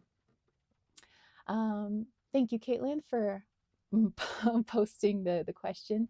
Lisa's like, yes, authority for Cartman. Okay, and that's South Park, if you guys remember South Park. I haven't seen South Park actually since I lived in San Diego, but I used to love that show. They're always testing the boundaries. I like it. Okay, so how can I exude authority without being bossy? Wasn't there a song that was about that? I'm bossy. I think that was a song that my students used to listen to, something about being bossy. And I was like, why would you want to be bossy? They're like, cuz Miss Egipto, we're bossy. Like, okay. Alrighty. Um, oh, Lisa says, Caitlin, one of your matriarchs channeled this. Ooh, interesting. Caitlin says, I got holy wells of Ireland, alchemy, and I harness my magic. Lisa says, Tara, 90s girl, I love you. Yes. Um, okay, so let's see. What did I get for this one? So, and how can I exude more authority without being bossy? I got the Emperor. I love how this deck just kind of like speaks truth. It just goes so well with the questions. So yeah, we got this Emperor. She doesn't look bossy, but she looks like she's exuding her authority. You know, I love the little cigarillo or cigarette on the top of that very long filter. Very 20s, very 20s. I like it. Okay, let's dive into this and what are they trying to say here?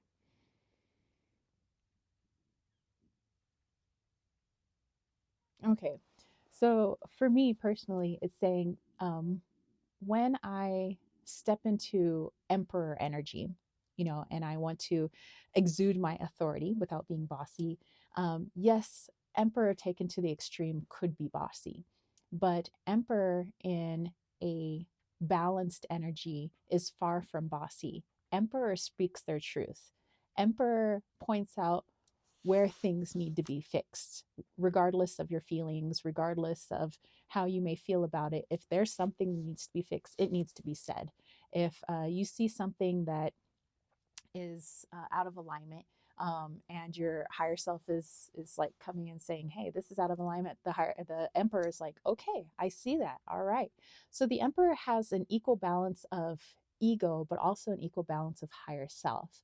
And I think that that's how you can exude that authority without being bossy, because you are within that balance. You understand the needs of the physical world, but also you're not going to deny speaking your truth. You're not going to deny your heart space, what your heart has to say, your higher self.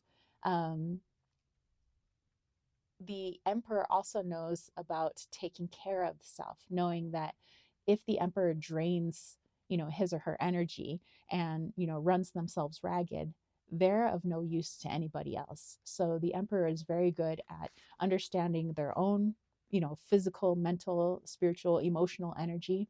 And they're very good at um, being able to see it in others, kind of like what I was talking about earlier in one of our previous questions. So it's it's a, I would say, love, but also a logical understanding of what needs to be done.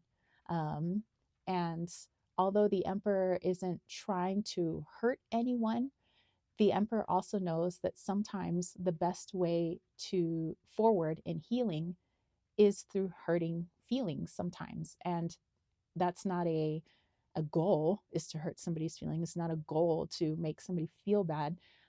Their goal is just to speak what they see and to speak their truth. Whether or not people agree with them, that's up to them.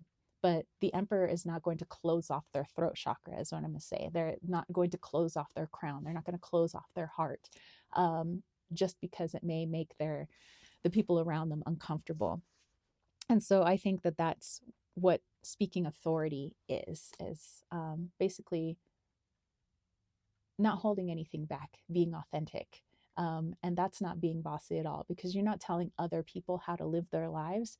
You're saying, you're just pointing out what you see. And if they don't agree, okay. If they do agree, okay. But that's the emperor. I dig that. Okay. Let's see. Russ says, Caitlin, I raised my boys in East Aurora, New York. And Lisa got the hermit. Caitlin said, nice, Russ, but Aurora is just my handle. Ah. Um, Russ says, Aurora, the Aurora Borealis, are the colored gases being released from Middle Earth through the Arctic entrance. Ooh, yes, yes. Celine is here. Hello, hello, Celine.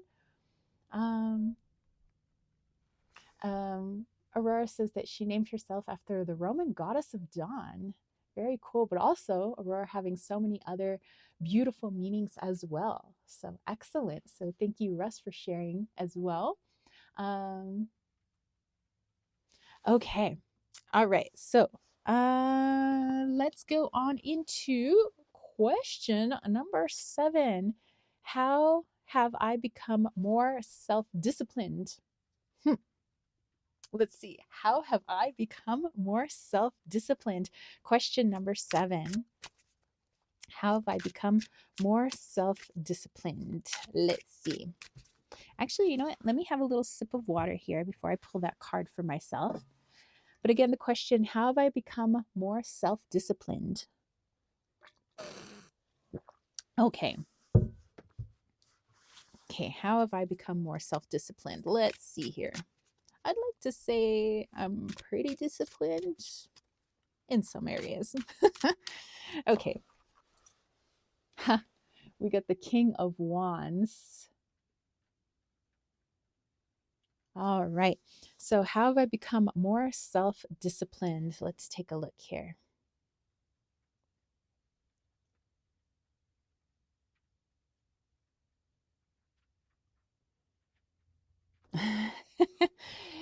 Okay, that's an interesting message.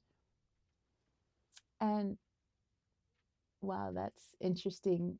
I'm looking at a mountain that didn't used to be there before. Did we just shift timelines? Like I'm used to looking out at these hills and mountains all the time. There's like one that I haven't seen before. Interesting. And it's not like it's a super clear day. It's like cloudy out. Okay. Just sorry. A little like squirrel, but a mountain that popped out of nowhere. Interesting. Okay, so the message here was interesting because um when it comes to like cleaning things, I'm like a very I guess you could say I'm pretty anal about keeping things clean. Like, making sure the dishes are done, make sure I sweep in the morning, make sure I make the bed in the morning. I have my like little routine, right? And James is trying to get me out of my routines. And sometimes I'm like, but I need to do the dishes. Like, but, don't you want to get into a nice made bed? Which he's like, no, I don't care.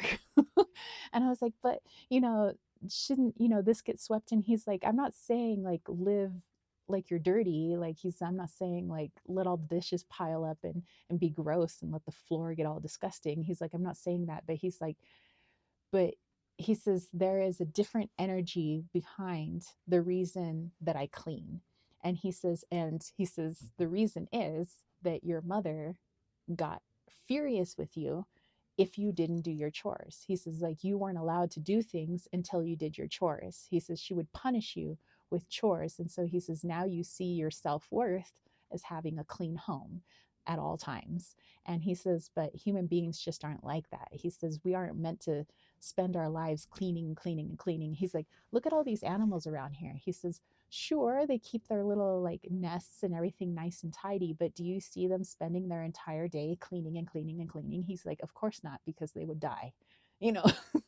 He says, and they're not living their lives. So he's like, take a cue from the animals out here and basically live your life. And when you have time, do the dishes. When you have time, make the bed if you feel like it. He said, when you have time, sweep the floor. But he says, it shouldn't be a mandatory when I wake up, I do this. And so basically, how I'm seeing this with how have I become more self disciplined? I think that I'm disciplining myself to become um, more in alignment with what's actually going on in my environment instead of falling back on the programming from my parents. My programming says I must do this. And if I don't do this, I'm a bad person. I'm not worthy anymore because I didn't do the dishes this morning. And he's like, that's just silly. He says, I can see doing something because it needs to be done, but doing something because you were programmed to do it, that needs to change. And I'm like, okay, okay. So that's how I'm becoming more self-disciplined, is not that I'm becoming more anal retentive about cleaning, is that I'm becoming more cognizant of what's going on in the present and my needs. So I'm not perfect yet, because sometimes I still sit there and I see the dishes and I'm like, do I do the dishes now?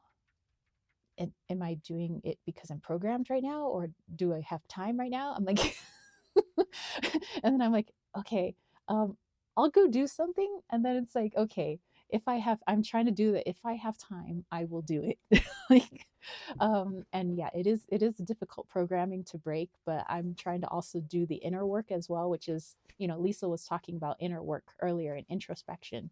And that's something that I think is important for all of us, that looking at the why do we really want certain things? Why do we really do certain things? We may say, like our logic, our ego is like, well, of course we want to have a clean home because having a clean home will keep out the mice. You don't want to get germs. You don't want, okay, yeah, that's all logic.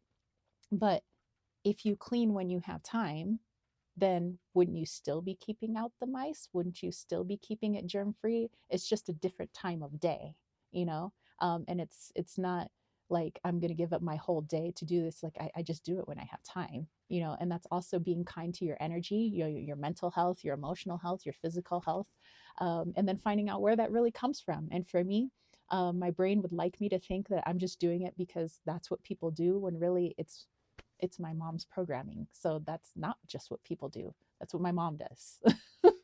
So yeah. Let's see. Let's go back here. What you guys said. Thank you, Caitlin, for posting that question for us. Celine says, I was working on my personal meta LWB for my new set of Oracle Pogs. Really? That sounds cool. Lisa said, for deep, honey, I got you. Channeled Susie says, what? I come back to a shift in timelines. Cool. Caitlin says, I got the White Spring release. I let go with peace. Annette says, I agree with James. I'm always trying to talk to my sister about her excessive cleaning routine, but I don't like unmade beds and dirty dishes. Sebastian can relate. Russ says, I went to sleep the other night early around 8:30. I took some melatonin to help as I wasn't that tired, but wanted to move on to the next day. I later woke up at 7:13 p.m. same night. Timelines? Could be. Could be. I mean, timelines have been getting real weird lately. Caitlin says, Tara, when I get my new computer, would you like to be goth, Tara? Although the new pack isn't exactly goth, according to Andrew. Dude, I would so love to be goth, Tara. Do it. Do it.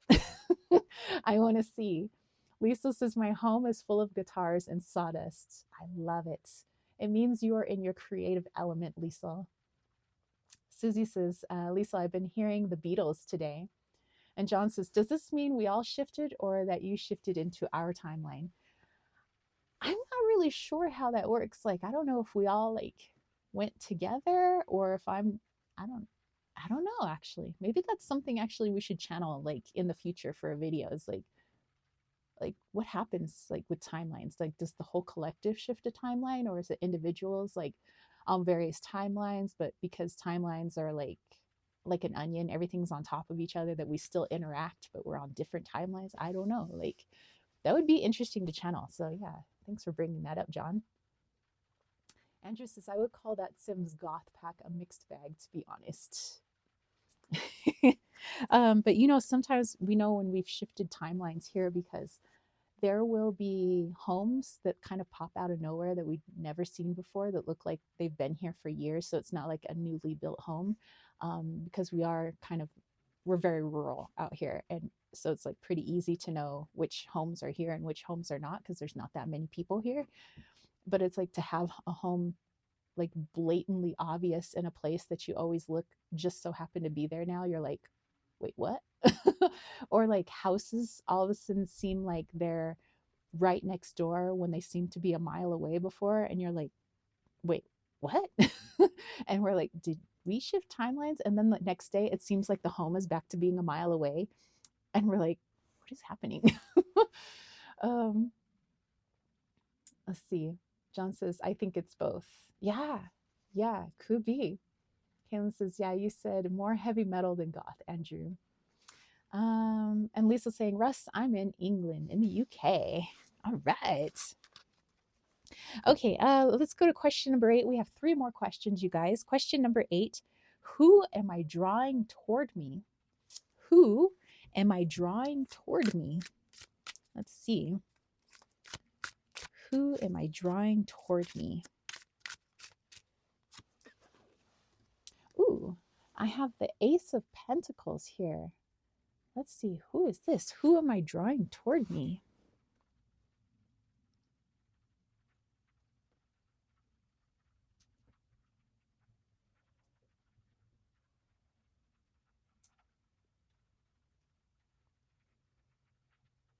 Ah, okay. So this who is less human and more animal.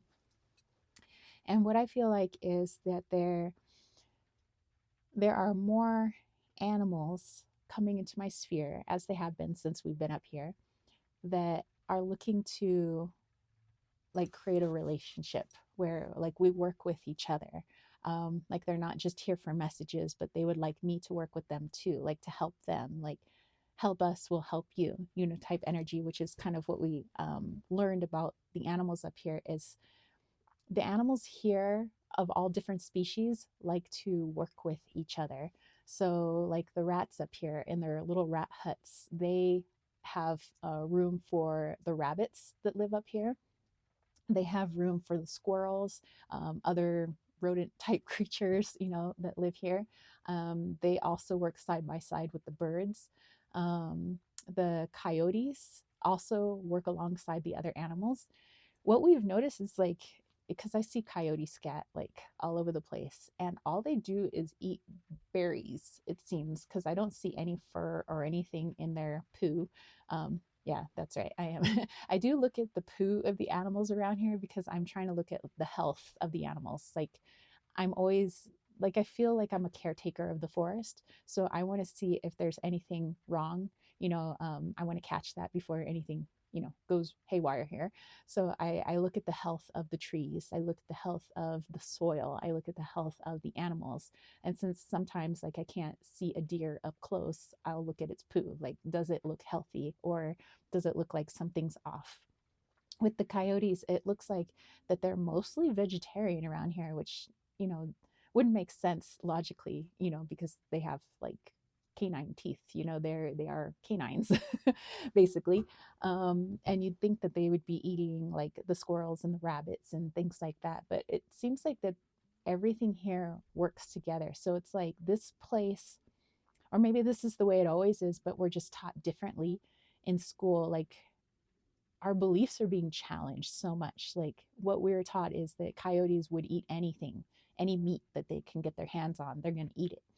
Where we've seen bunnies and coyotes, and like nothing's happening. Like, they leave each other alone. Like, we see deer hanging out with coyotes, nothing happens. They leave each other alone. They just kind of like know that if they don't help each other, they can't survive up here. So it's a very community based idea here, which is interesting. So I think that, what I'm drawing towards me are more animals to show me that there are other ways of working together, and it's not always the way that we've been taught in school, like, oh, this type of animal always does this, as humans we always do this. But what if it was different?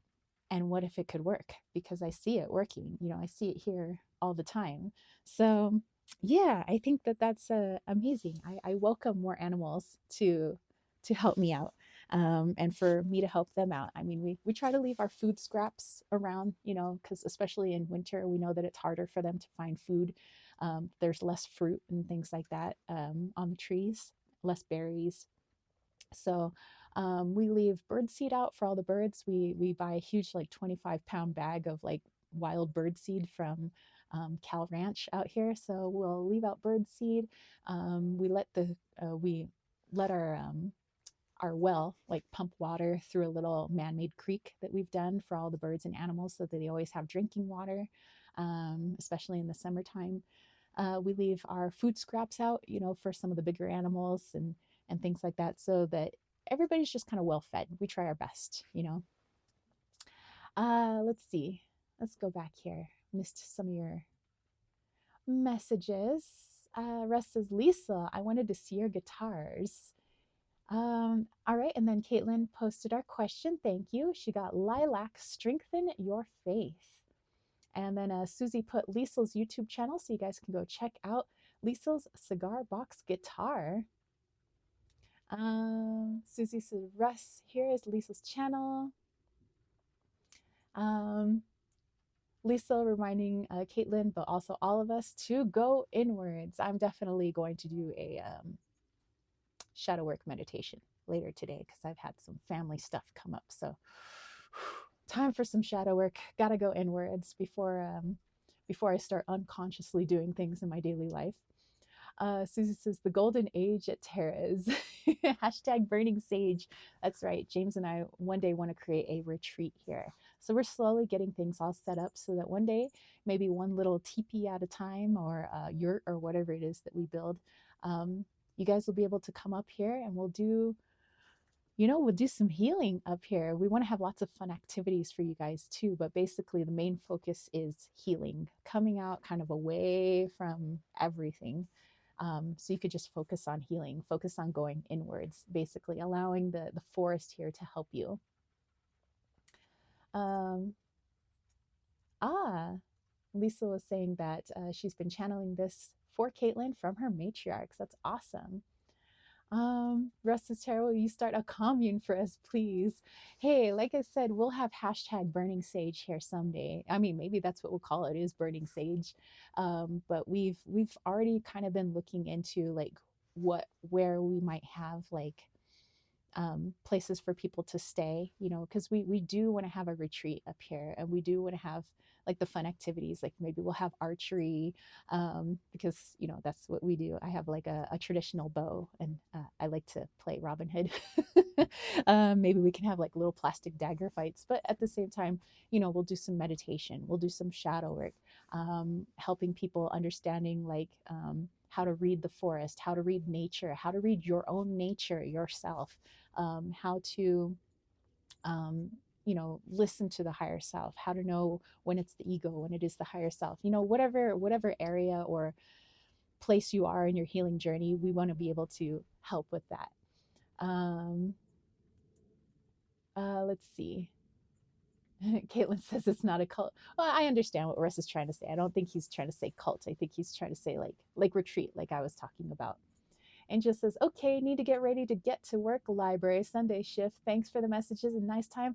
Paz y amor. Same to you. Peace and love. I hope you have a great rest of your day. Have fun at the library. Let's see. Susie says, I will sign up. Lisa says, Tara James, come to England.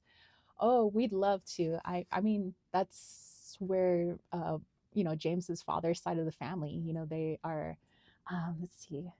Oh, I forgot the name of the like little basically country part that his father is from. But yeah, I think that sometime at some point we're gonna go to England and see his family because his father's probably gonna want to see his relatives again. So definitely. Hello to Only Gaming. Hello, hello. Devo or Devin. Devin, that's right. That's right. He is from Devon. See, you remember and I didn't. I am like a bad daughter-in-law. But yeah, he is from Devon. And he's here with his sister, but the rest of the family is still back home. Okay, let's see. Question number 9. We're almost done, you guys. We're down to the last 2 questions. How am I brave is the question. How am I brave? Let's see. How am I brave? Let's see what we get here. Susie says, love that name, Devin. Good girl's name. Or boys.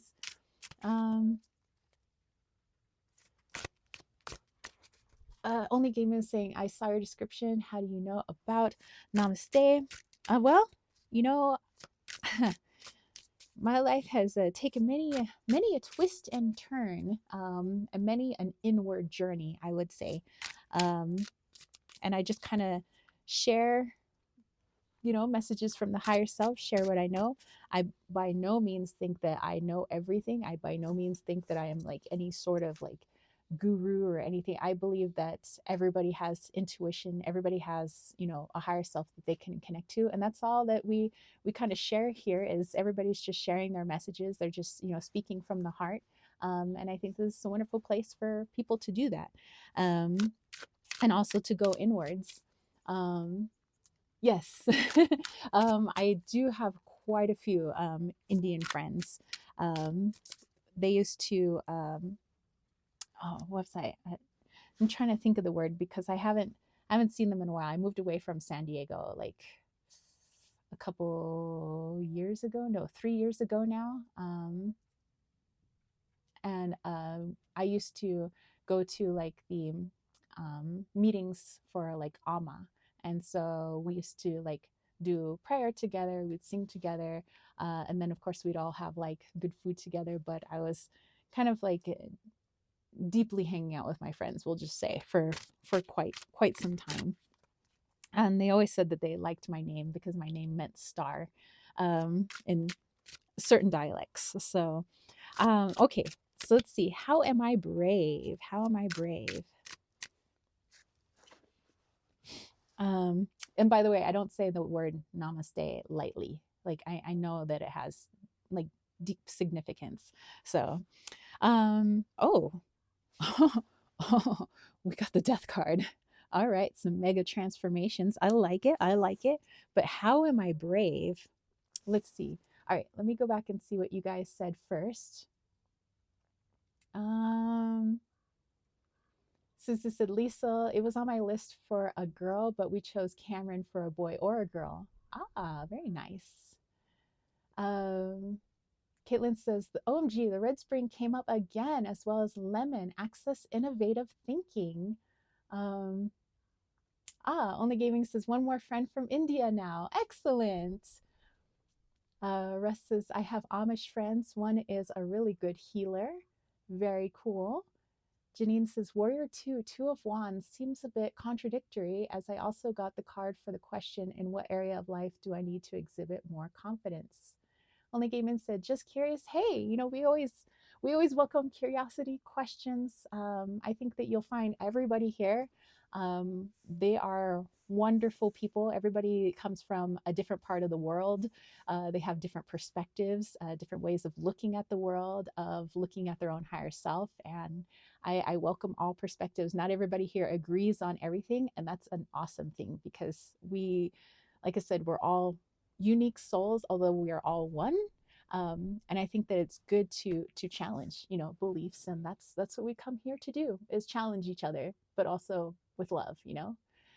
Um, Lisa says, yeah, and namaska means even more deep reverence. John says, you just died and woke up to another timeline. I know, right?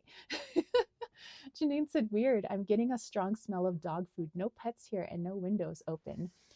You know, that's interesting you say that, Janine, because while I was in the bedroom making the bed yesterday, I smelled ramen. And then James was like, what? He says, because I literally just smelled like cup of noodles. And I was thinking cup of noodles and I smelled ramen. And then later we were watching, I don't know if you guys know, it's a Japanese anime show called Samurai Champloo. And there was like a ramen scene. And we're like, what's with the ramen? Why are we smelling ramen? Because I guarantee you there was no ramen in our house. And we are far from any sort of restaurant. We're like an hour from town. So where ramen was coming from, and it didn't stay, it didn't linger. It was like there for like a minute and then it was gone. So like now you're smelling dog food. That's interesting. That's that like basically intuition through smell. So interesting. Okay, so how am I brave? I think with the death card here, with this ninth question, how am I brave? That basically I've gotten to a point where when I'm really starting to stare my ego in the face, and I'm doing things that are deep traumas, deep programming, I kind of have this kind of like F it attitude now. I'm like, F it, let's do it. Like, I know it's super uncomfortable. I got tears coming out of my eyes, but I know it needs to be done. Like, let's do it. I'm I'm not shying away from this stuff anymore. I'm not, but I'm talking, I've gotten to some really deep stuff. Like I won't like really mention some of the stuff that went on with my family recently, but there's some deep family stuff that I have to let go of. And it's just been with me for so long. And it was like, but I have to face it. Like it's time to face it. It's time, because I'm so conditioned to close off my throat chakra, which is why I get like so many issues with my throat. I think that's why I have an affinity for singing, was to help me open up my throat chakra again. And I am trained to close off my heart with my family, because my family likes to hide their emotions. They're very secretive, and they just kind of like talk behind each other's backs. They're not bad people. They just, everybody has their traumas and everybody has their issues. And I understand that they all have their own backgrounds. And it has presented itself in the form of keeping themselves closed off in their heart space, and perhaps not always speaking their authentic truth. And so that's how I learned to be. And so now seeing it so clearly in my family's things that I would do, and it kind of hurts me to see it that way, because then I see it in myself too. And so that's where I'm like getting into some really deep healing and some deep death card transformation. But I'm not shying away from it. I know that I need to do it. If I'm going to be here like telling people to heal, to go inwards, then I better darn well do it myself, especially when it's uncomfortable. So yeah. All right. Let's see. Susie was like, wow, Janine, let's go. Russ says, I'm coming into a large amount of funds for humanitarian projects, although I live in my van with my cat. Ugh, it's a musician thing. But let me know if anyone has a humanitarian project funding. Ah, that's amazing.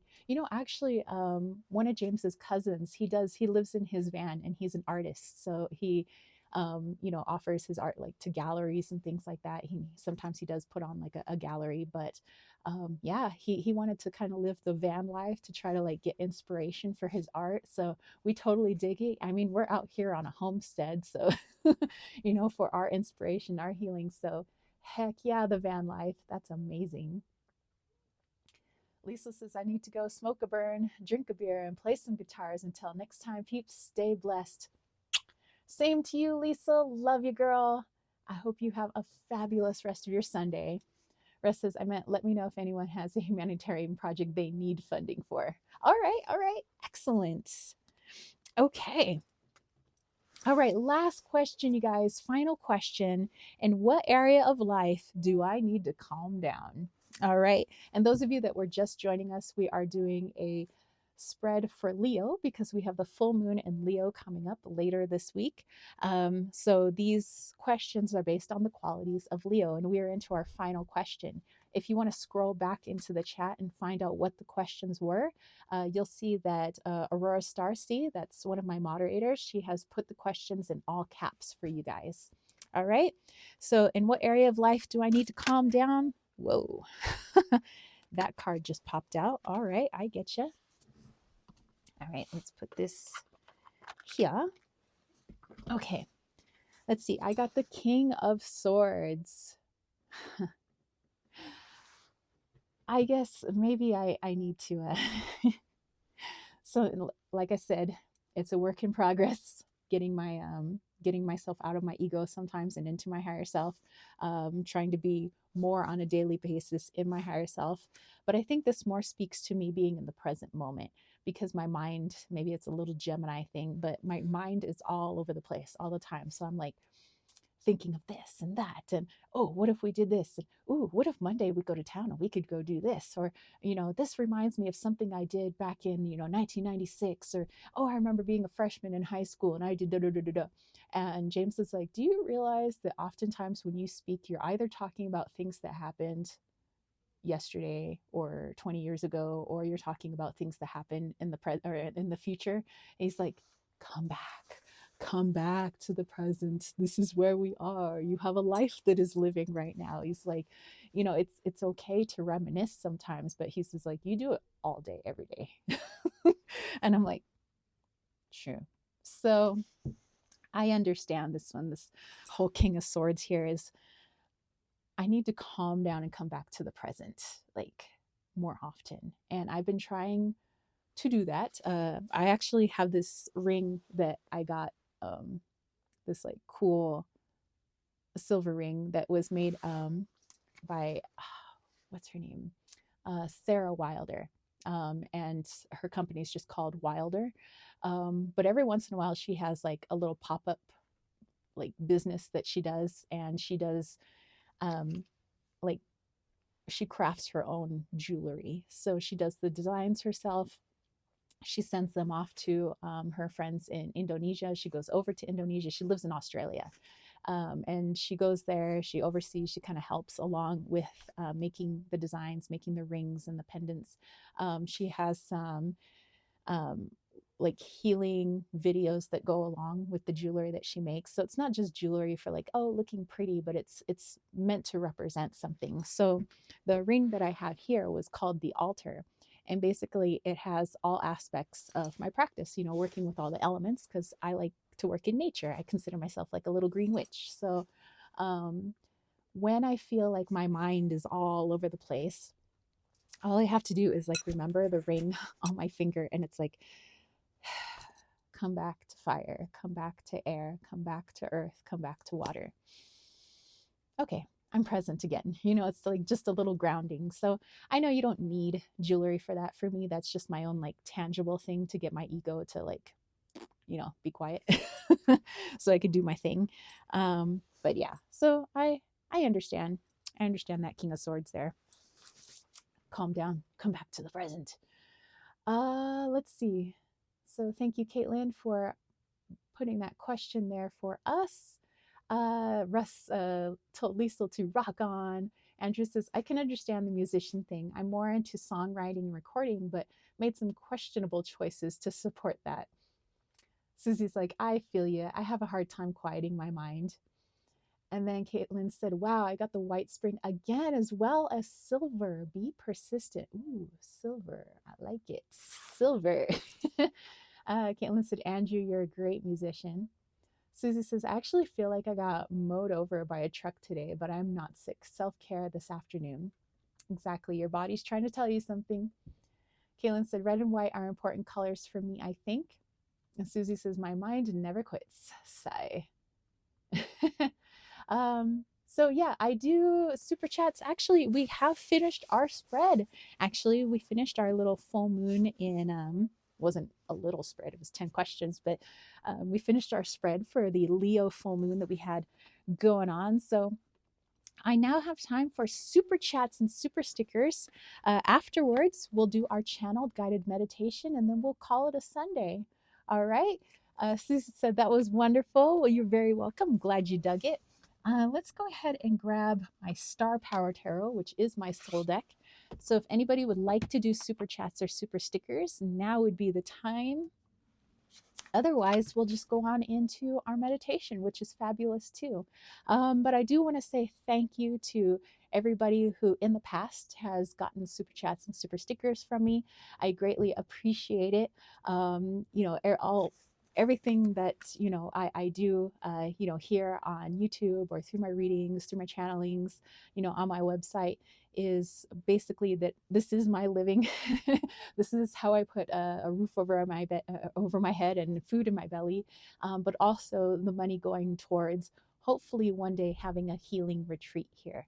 So thank you guys so very much. Okay, so Star Power Tarot, if you guys want to see what that looks like. And when I get the Jupiter Power, which is waiting for me at the post office, I'll definitely show you guys. But these are the backs, and it's got these cool like silver edging. I dig it. Russ says, I live in my van because of that worldwide problem that happened 4 years ago. I was entertaining in senior living centers and nursing homes. Then one day, all my work was canceled as senior centers closed. Oh my gosh. I'm sorry to hear that, Russ. Hopefully, you've been able to travel around and get some good gigs for yourself again. Susan said, Russ, how wonderful about the senior centers. Sorry about the other part. Yes. Caitlin said the card is not working. Um, Caitlin, how about this? Let's do a let's do an exchange. I know that there are things that you like to create, and doing your Sims thing, I think is awesome. Poetry, I love poetry. I think we can do an exchange on this one, so we can do a trade. So Caitlin, yes, trade a poem for a reading. Let's do it. All right. So Caitlin, do you have a specific question, or a general message, maybe from one of your goddesses or your matriarchs, or, you know, we could do that. Whew. At least it stopped drizzling and raining. It was getting nasty. Nasty, as they say. All right. I'll have a little bit of water here. And like I said, if anybody wants to do super chat, super stickers, I'm open. We'll do a little. Let's get these all shuffled up while we wait. And then otherwise, what I do, those of you who are new to our chats, I do a channeled guided meditation, which is what we'll do next. So I really have no idea what type of meditation we're going to do until I start doing it. And I just kind of let my higher self take over, and just kind of guide you through whatever it is that my higher self feels like we need at that time. And then what I do after the chat is I like to single out just the guided meditation, and I make it its own video if it's good enough quality, because sometimes YouTube cuts out, and it like cuts out mid meditation, and then it's like I can't use that meditation. But if it's like good quality meditation, I will make that into its own video. So people that were just coming for the meditation, some people really do enjoy that. I'll put that, the following week, and then you guys can go check it out. Let's see. Russ says, I'm not complaining. The universe has me living in solitude for good reasons. All right. Cool beans, cool beans. I dig it. Susie says, Russ, I hear that too. Okay, so Caitlin's question, why do I keep losing my birth family in past lives? Okay, so we can definitely take a look at that. We also have our friend Janine, so we will definitely dive into her reading as well. All right, so Caitlin, let's take a look. Why do you keep losing birth family in past lives? Let's see. Let me get a little connection here.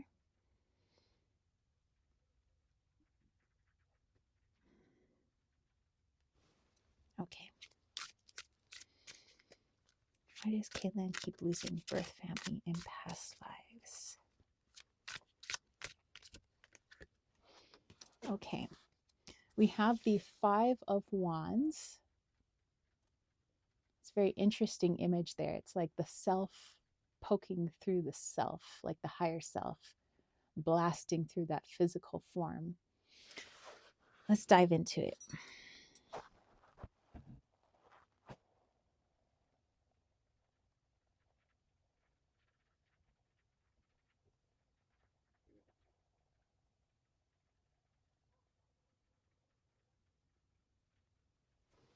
Okay, interesting. So, kind of going back to the beginning when this would take place. And let me see if I can actually pinpoint the place, although it's all energy, of course.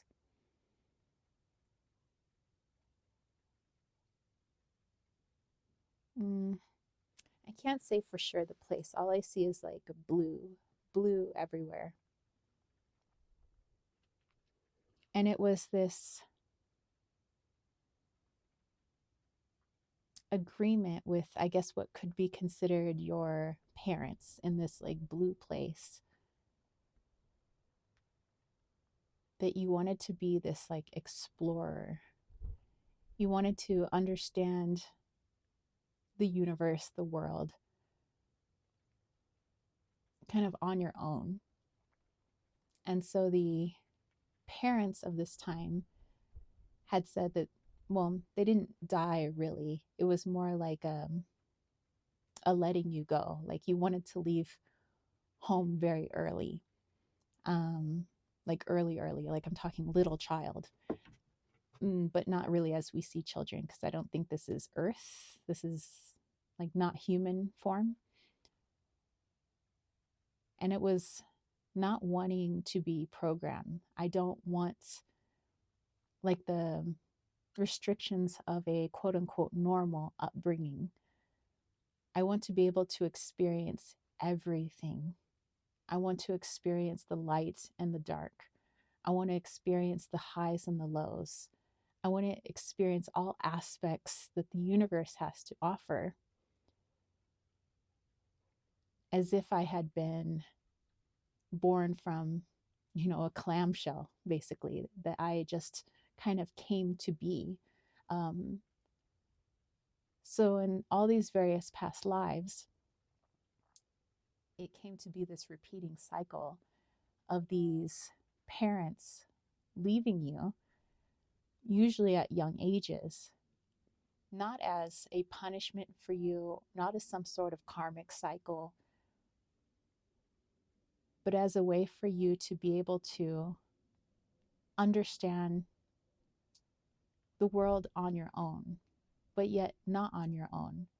Finding community and family in the world around you, instead of understanding family to be two people that gave birth to you, but you wanting a different perspective because your soul had found it very limiting to have your whole world be within one home, to be just this person and this person. It's almost like, our friend, the musician in the van, that's kind of the life your higher self had wanted for you in order to learn what you could in a very unique way, where you could travel, you could feel, see, understand, see a mother and father in everyone around you, not just one mother, one father, not just one sister, one brother, but everybody is your sister, everybody is your brother, everybody is your father, everybody is your mother. And it's like deep community. So I kept feeling like community over and over. And so, although I do feel like at times this could feel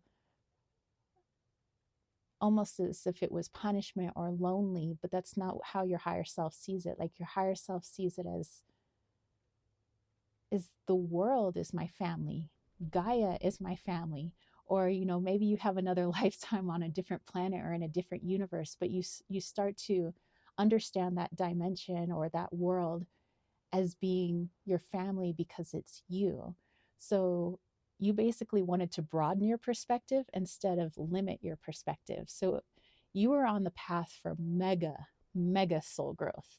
We're all on our different paths, but I would say that's a pretty brave path. Like your higher self must be pretty badass to be like, you know what? I understand. I thank you for being my birth parents, but I'm going out on the world on my own. I'm going to find the love all around me. I'm going to see myself in the world and I'll make my own decisions from there. So I think that's amazing, Caitlin. Wow. Wow. Um, let's see, let's go back. Caitlin says, once eyes blind, now see clearly. A friend guides to another that loves so dearly. Two hearts shy, but willing to join. Through time and experience, two souls become one. My old house was blue, Grand's favorite color. Very cool. Susie says, the universe is sending blessings to Caitlin. I feel this for you. Russ says, thank you, Susie and Andrew. I had more fun at my gigs than the residents. It was so much fun. I could tour the South in the winter months as I worked with corporations. Susie said, Cancer Moon, Caitlin, you will always crave family, but does not have to be blood. That's amazing. Sebastian says, does my higher self have a message for me? Sure, we could do a super chat and super sticker for you. So just let us know. Susie said, that makes sense with my shapeshifter higher self. You're very welcome, Caitlin. All right, so we have our friend Janine with our super chat there. She says, son, very distant from me, bad arguments. I feel misunderstood by him and affected by influence of others, manipulation or judgments. This distorted, not total truth, contact very limited at the moment. So advice. Okay. Okay. Let's go into it.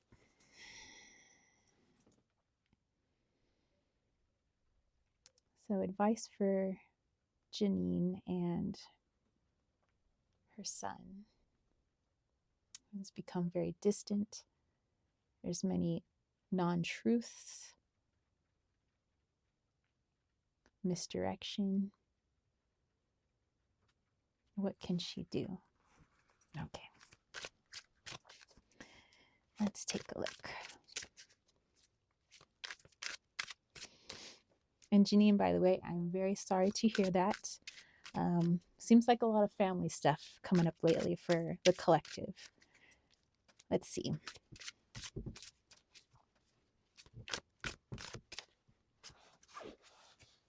All right, we have the Three of Pentacles. Oh, Sebastian was wondering how super chats work. There is a, underneath the video, you'll see like, things at the bottom of the screen. There's like one little money sign. You click on that and it gives you a choice of like super chats, super stickers. I think maybe you guys can help him out with that. Okay, so Three of Pentacles.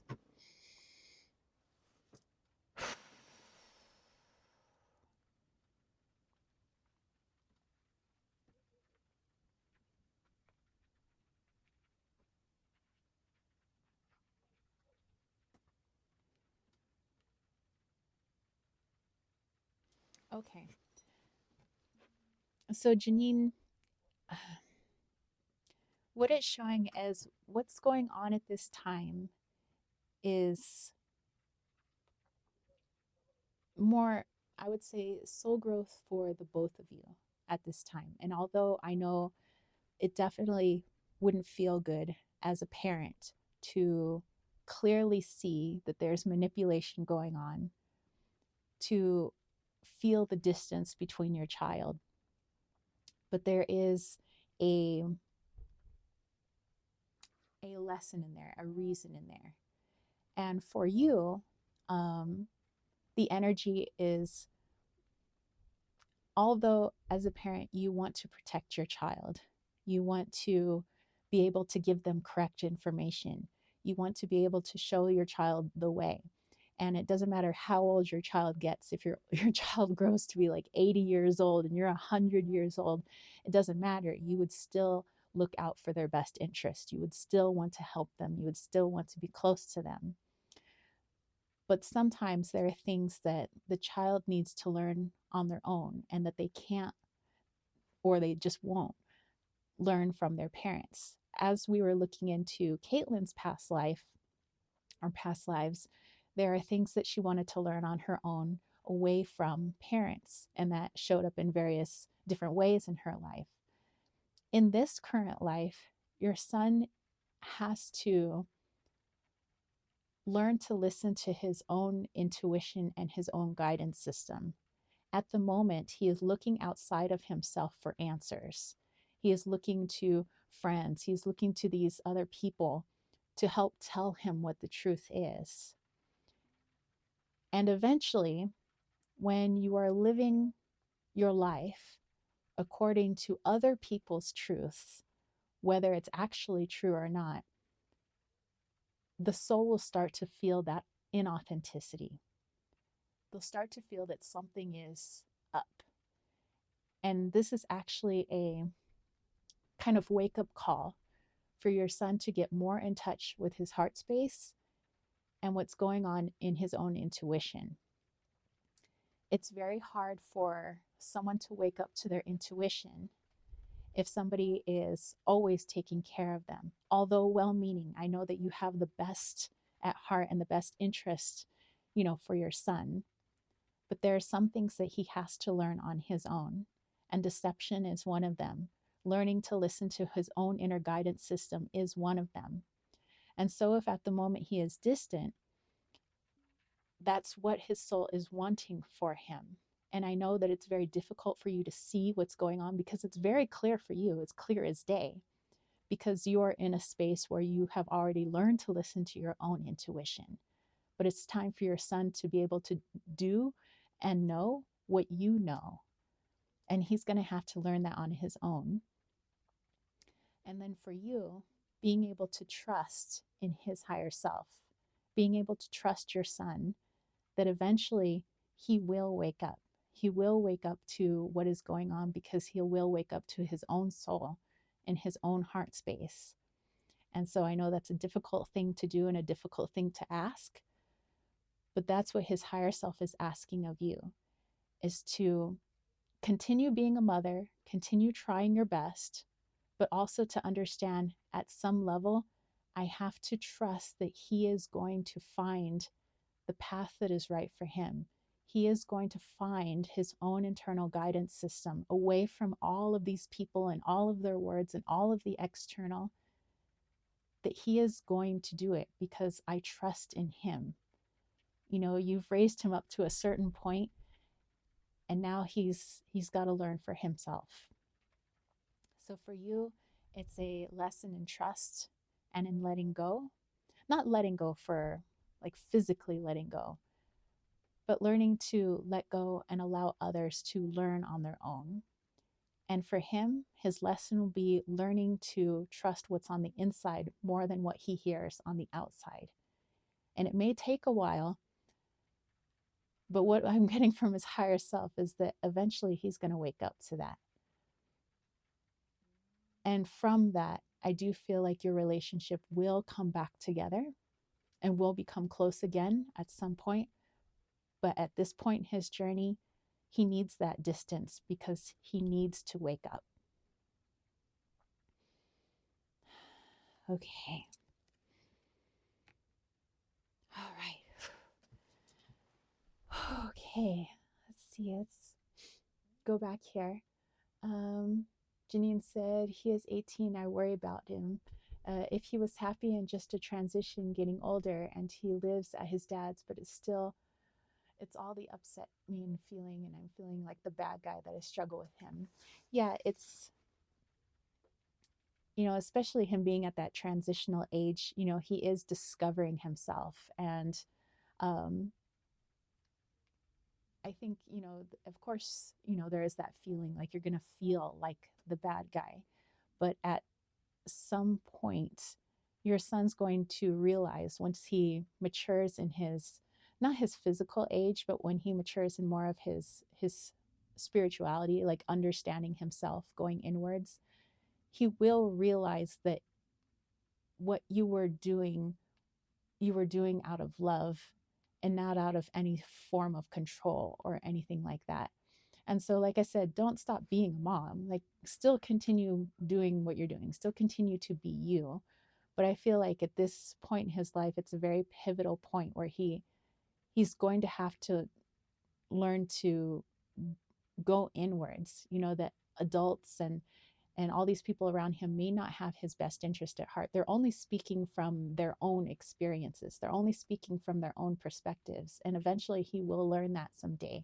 And I do feel, like I said, I truly do in my heart feel like you guys will have a close relationship again someday.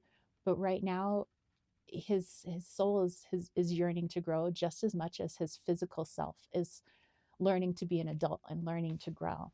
And I know that is very difficult to hear as a parent, but it's the I would say it would be like the vision quest, you know, or the walkabout, you know, that usually children of that age, you know, 16, 17, 18, they go on to discover their soul, discover who they really are, aside from all the people, even well-meaning people around them, trying to tell them who they are. They have to discover that for themselves. So yeah, I know it must be terribly difficult right now.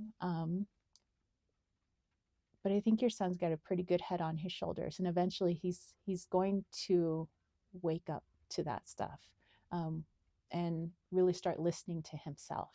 And I think he's very strong-willed, and he's got a good independent streak, and it's going to definitely serve him later on. So let's see. Susie says, my sense, Janine, he is testing you, but he loves you. Sebastian says he will be able to stay for the collective message. All right. Um, let's see. And then, oh, we have our buddy John. And Susie was saying, yes, if anybody was wondering, the $sign down there allows for the donation. Okay, so John, let me know if there is a particular question you have, if there's a general message. But thank you, Caitlin, and thank you, Janine, for allowing me to read for you. I am sending Janine tons and tons of healing love your way. I think maybe that'll be part of our channel guided meditation. You know, after this, I think we'll be able to incorporate some of that, maybe to help us to listen to our internal guidance system more clearly, no matter who we are, where we are, whether we know of this channel or not, but put that energy out there into the collective consciousness so that we all feel it at some level. I think that that would be beneficial. All right. And Caitlin was letting people know that you can donate any amount for super chats and super stickers. Even $1 would be okay. All right.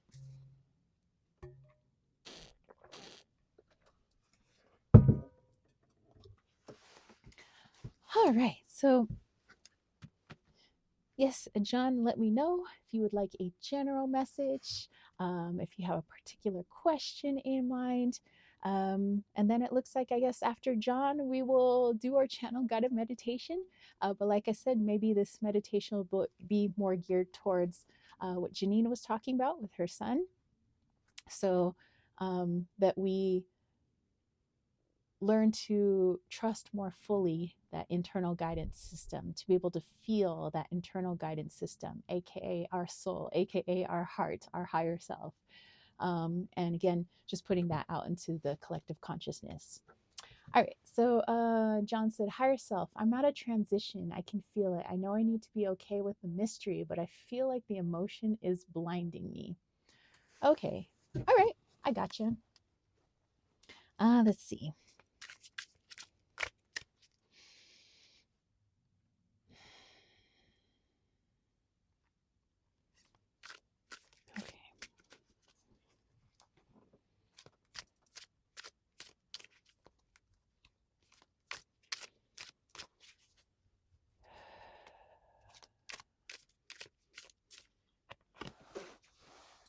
All right, we have the Hermit. All right, Hermit card. Let's dive in.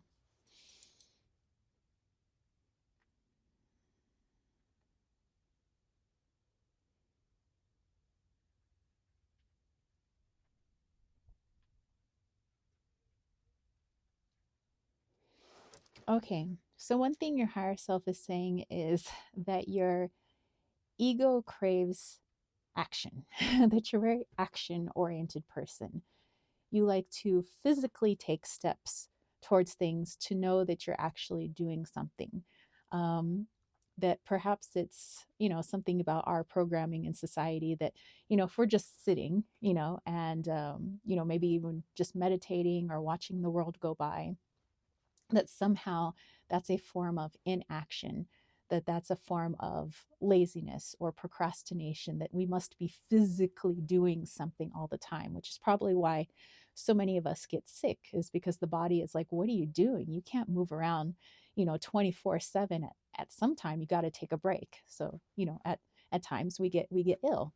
But your higher self is saying there is a need at this time to go in and break that programming of yours.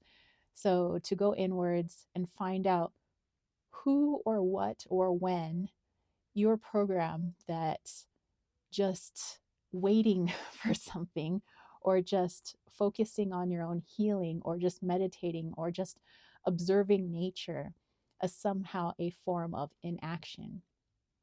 when actually your higher self says there is a lot of action in that. It's just all about perspective.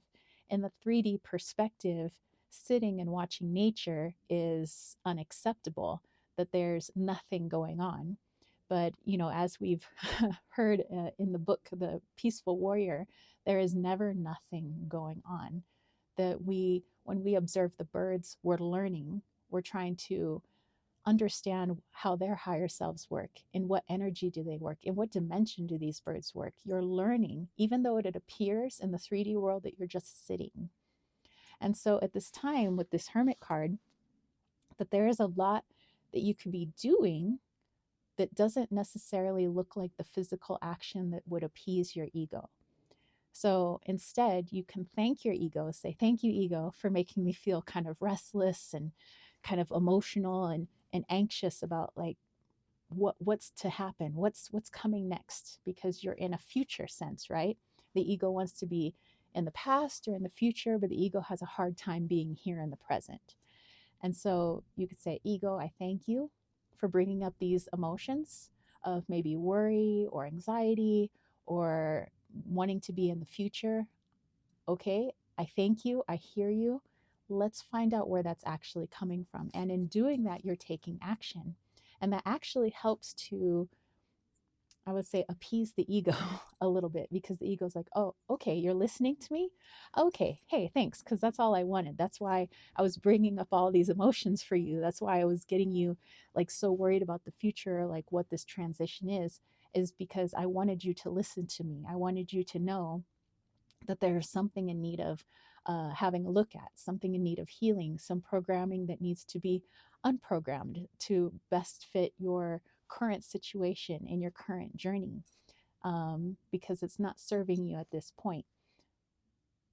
So, in doing that, you actually allow the ego to take a chill pill so that you can continue focusing on your present journey, even if it doesn't look like a whole lot of actions taking place.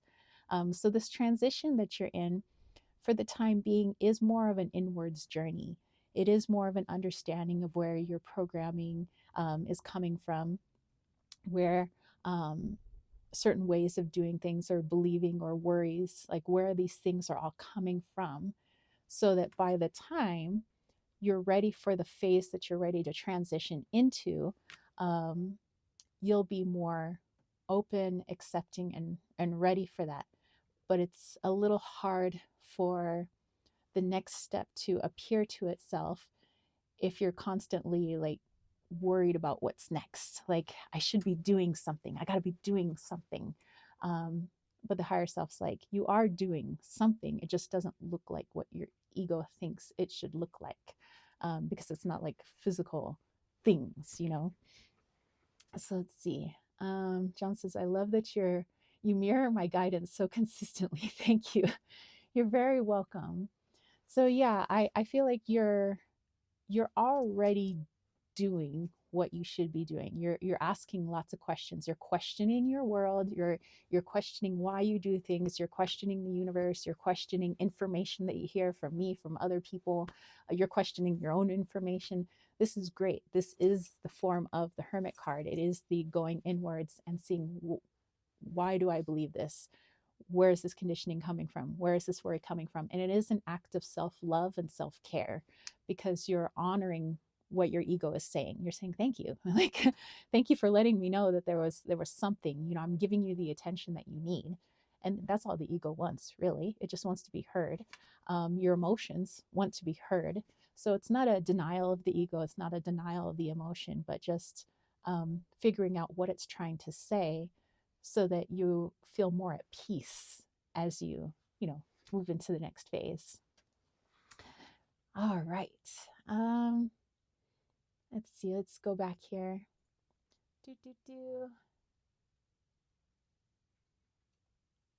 And Russ says, I wish I could donate. I'm sitting in a Walmart parking lot waiting for money. Someone is wiring me from Tennessee. I will be joining this channel for the $4 plus fee on February 4th. All right, excellent. Hey. No worries, no worries. Caitlin, let's just do the one for now. And then if your card's still having an issue, because I understand like cards having an issue, especially since when we moved up here, it's like none of my cards worked because my new address was still my old address and it was like taking a long time. So I understand. So let's if next week you're still encountering the same problem, because like I totally understand with banks and all of that, we can do another trade. But I think that will be some stuff for you to chew on for now, like some stuff for your meditation today, because I definitely have some stuff to meditate on, all the things that came up with you guys as well. Andrew says, Russ, I hope things get better for you soon. Kaylin says, it's fine. I'll call Social Security tomorrow. Hey, no worries, no worries. Like I said, I understand all that like cards and government stuff is slow as molasses. But I think we have a lot of stuff for all of us, I think, to meditate on today. I got some shadow work I got to do today too. So I'm with you. All right. So let's go ahead and go into our channel guided meditation, if that is all, with our super chats and super stickers. Like I said, I wanted to more guide this meditation towards kind of what Janine brought up for us. So let's have a little sip of water here, and I will point the camera to something more pleasant to look at for this meditation instead of just staring at moi. All right. So I'm going to turn this around just like this. And you guys will have this lovely view. Hold on. Okay, there you go. Lovely view. Oh, it may be gloomy, but it's lovely. All right, you guys. So, like I said, I don't really know how the meditation is going to go, but I trust in my higher self to help us out with it. So, go ahead and get yourself into a comfortable space. You could be lying down on the bed, sitting in a chair, sitting on the floor. Maybe you're outdoors, sitting in the dirt. Maybe you're on your front porch. Make sure you are in a place where you will be uninterrupted for the next 5 to 10 minutes. And I want you to bring your awareness to your breath.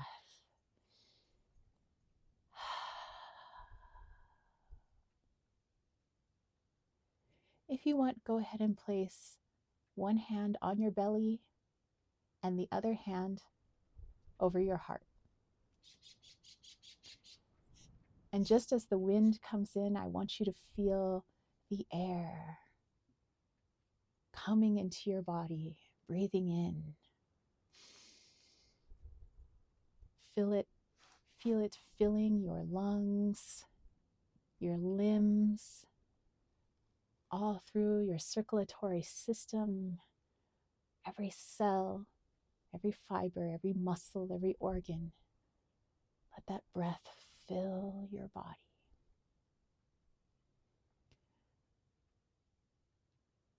And then exhale, blowing out just like we feel Gaia enter gusts of wind across our skin and through our hair. Feeling it and releasing it.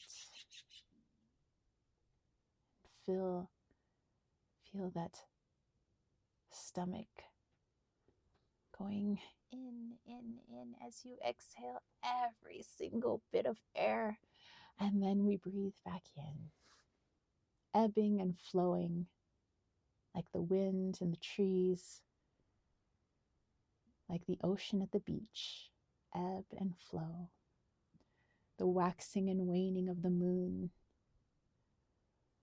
All of these beautiful external mirrors are but a reflection of what occurs inside our own body.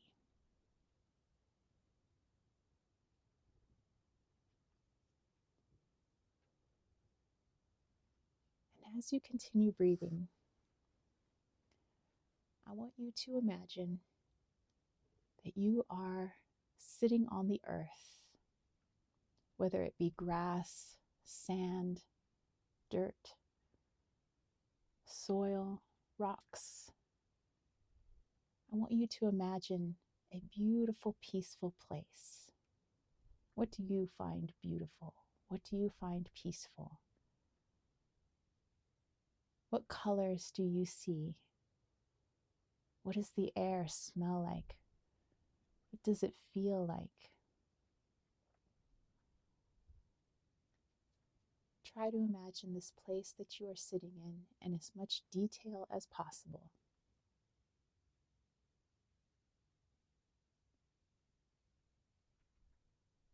And this beautiful place, we will imagine, is at nighttime. And I want you to look up into the sky. Do you see all the stars, the constellations, the beautiful inkiness of night? And I want you to witness the beautiful full moon. It appears larger than you've ever seen it, in so much glory, so much illumination. You can almost see the craters from where you sit.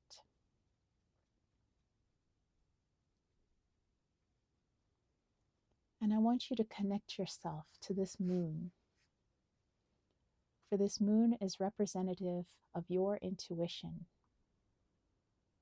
Remember that the external is merely a reflection of the internal. Allow the moon to remind you of your intuition, your guidance system, your knowing. Every answer that you have ever sought, every bit of unknown that you have ever looked for, has always been within you. And every person you have ever encountered in your life, whether you have felt a connection to them or not, they have all been aspects of you. Your intuition speaks to you through the song of the bird,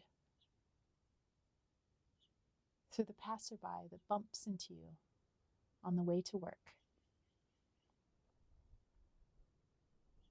Every person, every animal, every plant, every element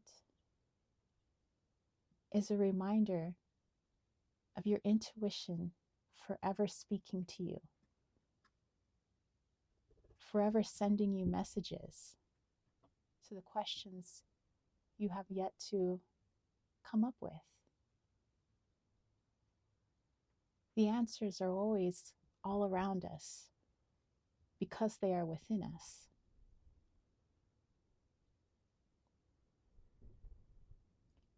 And again, as you gaze up at the moon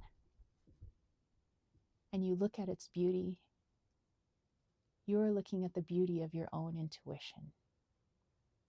Look how bright it is. Look how illuminated it is. And although, just like the moon, waxing and waning, sometimes we feel it is harder to hear our intuition, just like it is harder to see the moon when it is in its dark phase. But somehow we know that just because we cannot see the moon doesn't mean it's not there. And so therefore, if we are the moon, our intuition is the moon.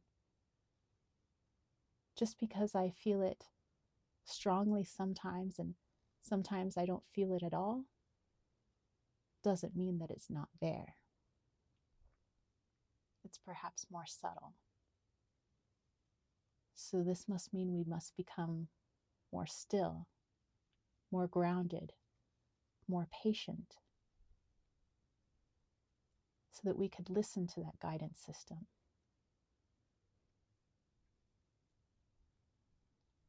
And in doing so, we always learn to trust that guidance system over all other information. Because the trust will always be there.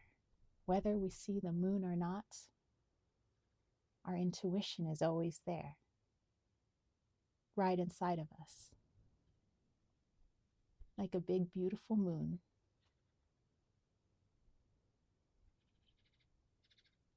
Continue breathing.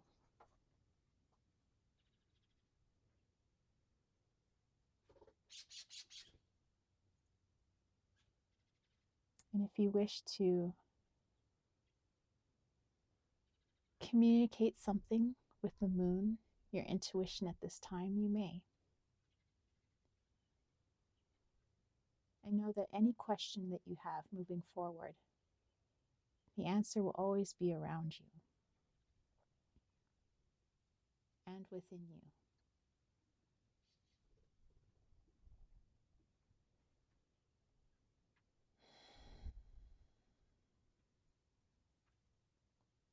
When you feel ready, bring your awareness back to your breath,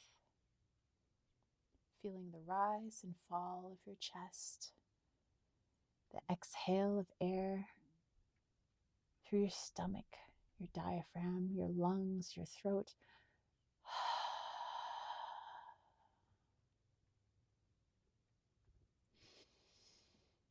And as you feel your awareness begin to fill your body once again, you can go ahead and move your fingers and toes. And when you feel called to, go ahead and open your eyes. All right, you guys. Woo! Thank you so much for hanging out with me today. Thank you to everybody who joined us, chatted with us, slung some cards with us, gave us some downloaded messages or channeled messages. Thank you to all my lurkers who are watching the chat today. Everybody who watches the replay. Thank you to my moderators, to my patrons, my YouTube members, subscribers, all of you guys. Thank you, thank you, thank you. Everybody who got super chats and super stickers today, thank you so much for allowing me to read for you. John sending love to all. Sebastian saying that was beautiful. Aurora sending her blessings. And yeah, I hope that you guys have a wonderful rest of your Sunday. Have a beautiful week. Don't forget the messages that you heard here today. Remember that all that you've ever saw, everything that you've ever been looking for has always been right inside of you. So always listen to your intuition above all else. All right, I'll catch you guys later. Peace, love, and chicken grease. Mwah! Peace out. Bye, guys.